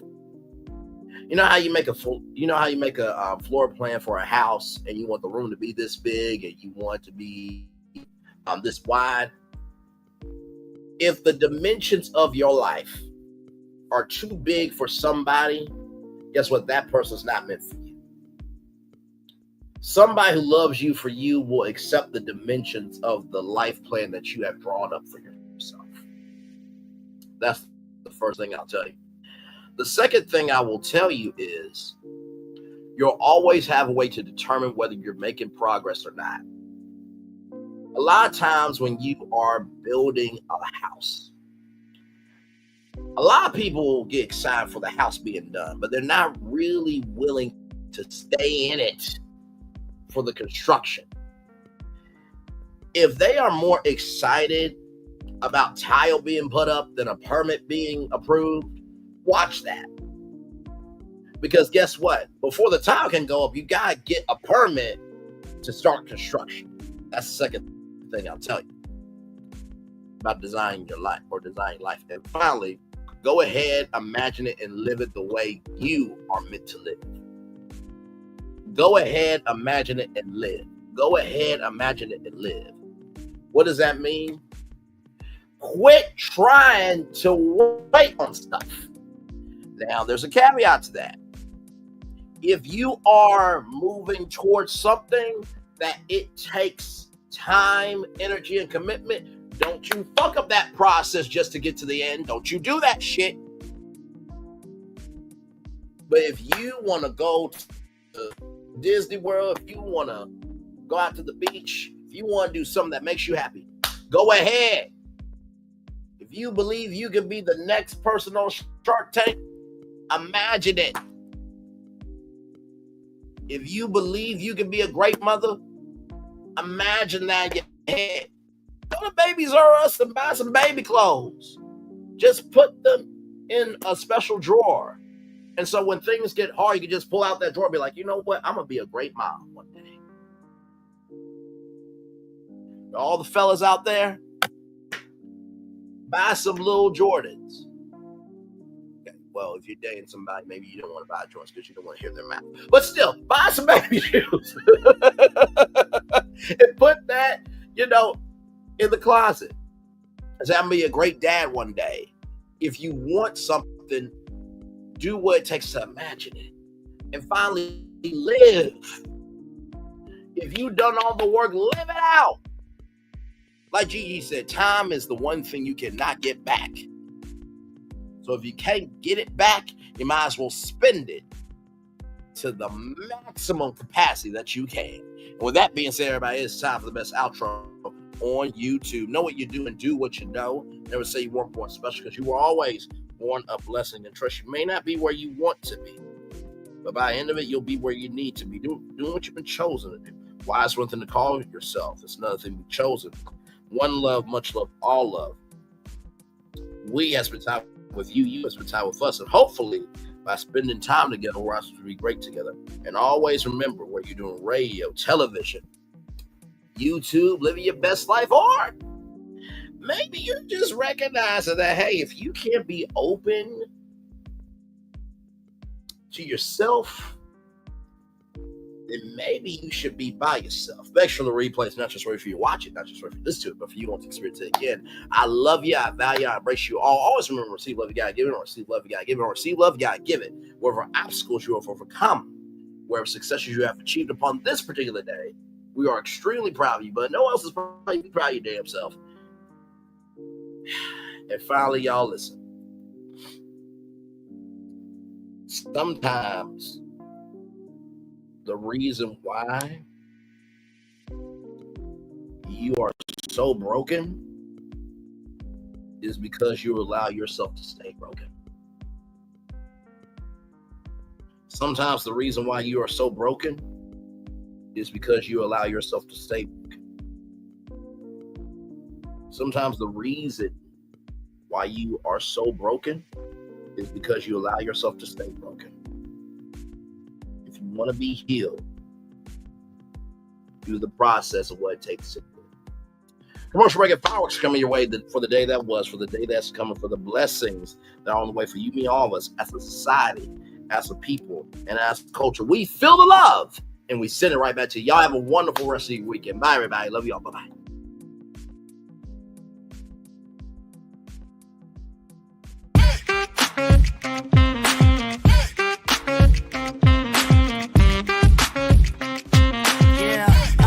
Yeah, we hustle all day. Yeah, we're working, let me play. You know me, work real hard, now we're ready, let's play. Hustle up, yeah. Ready, set, let's go, yeah.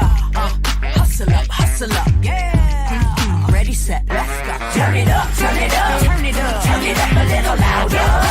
Now get low, get low, come on, jump into the flow, yeah, jump into the flow. Turn it up, turn it up, turn it up, turn it up a little louder. Now get low, come on, jump into the flow, yeah, jump into the flow. Turn it up, turn it up, turn it up, turn it up a little louder. Now get low, come on, jump into the flow, yeah, jump into the flow. Turn it up, turn it up, turn it up, turn it up a little louder. Now get low, come on, jump into the flow, yeah, jump into the flow. Turn it up, turn it up, turn it up, turn it up a little louder. Welcome to Universal's Volcano Bay. A new wave of theme park. A new kind of paradise. Here, time doesn't fly. It simply floats by. And when it's your time to ride, you go right to the slide. Yep, paradise works in amazing ways. You're welcome. Volcano Bay. One of 3 amazing theme parks at Universal Orlando Resort. I thought I should tell you they've been talking about you. Yeah, they've been talking about you. They've been talking about the fact that they've done everything they could to stop you and everything they could to block you, but you still win. They've been talking about the fact that they have undermined your success and they have tried to sabotage your seasons, but you keep winning. They've been talking about the fact that even though they don't like each other, they get together to try to kill you, but you keep winning. They've been talking about the fact that you were voted least likely to succeed, but like cream, you keep rising to the top. They've been talking about how they tried to burn your world down, but like the phoenix, you rose from the ashes. They've been talking about you. And you know what they say? Oh, she's just lucky. He's just lucky. But no, you ain't lucky. You're anointed. You got something on you. You got favor on you. You got power on you. You were born to win. Now they can call it luck, but it's grace. They can call it luck, but it's favor. But whatever they call it, it doesn't matter, because you know what God calls you? Do you know what God calls you? A winner. I thought I should tell you they've been talking about you. Yeah, they've been talking about you. They've been talking about the fact that they've done everything they could to stop you and everything they could to block you, but you still win. They've been talking about the fact that they have undermined your success and they have tried to sabotage your seasons, but you keep winning. They've been talking about the fact that even though they don't like each other, they get together to try to kill you, but you keep winning. They've been talking about the fact that you were voted least likely to succeed, but like cream, you keep rising to the top. They've been talking about how they tried to burn your world down, but like the phoenix, You rose from the ashes. They've been talking about you. And you know what they say? Oh, she's just lucky. He's just lucky. But no, you ain't lucky. You're anointed. You got something on you. You got favor on you. You got power on you. You were born to win. Now they can call it luck, but it's grace. They can call it luck, but it's favor. But whatever they call it, it doesn't matter, because you know what God calls you? Do you know what God calls you? A winner. I thought I should tell you, they've been talking about you. Yeah, they've been talking about you. They've been talking about the fact that they've done everything they could to stop you and everything they could to block you, but you still win. They've been talking about the fact that they have undermined your success and they have tried to sabotage your seasons, but you keep winning. They've been talking about the fact that even though they don't like each other, they get together to try to kill you, but you keep winning. They've been talking about the fact that you were voted least likely to succeed, but like cream, you keep rising to the top. They've been talking about how they tried to burn your world down, but like the phoenix, you rose from the ashes. They've been talking about you. And you know what they say? Oh, she's just lucky. He's just lucky. But no, you ain't lucky. You're anointed. You got something on you. You got favor on you. You got power on you. You were born to win. Now they can call it luck, but it's grace. They can call it luck, but it's favor. But whatever they call it, it doesn't matter, because you know what God calls you? Do you know what God calls you? A winner.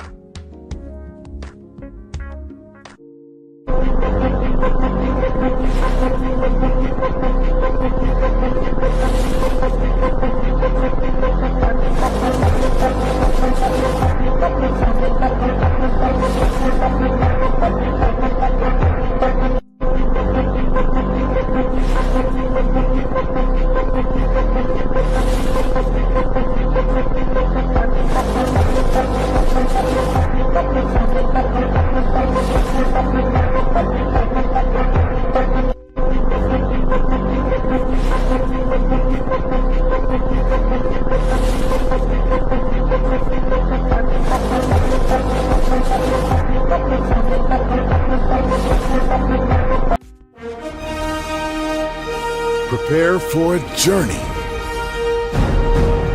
beyond imagination, beyond belief, beyond anything you've experienced before. Universal Epic Universe, a new theme park where you'll step through extraordinary portals to 5 immersive worlds. Prepare for a cosmic voyage of discovery, an isle of fire-breathing excitement, a shadowy world of monsters and mystery, new wonders in the wizarding world, and a new way to play. Plus the splendor of a magnificent resort hotel overlooking the park. It's all new excitement at Universal Orlando Resort. A week's worth of vacation thrills with 4 amazing theme parks, a variety of spectacular themed hotels, and incredible dining and entertainment. It's all at Universal Orlando Resort, where you'll find new adventures every day. Explore the astonishing worlds of Universal Epic Universe at Universal Orlando Resort.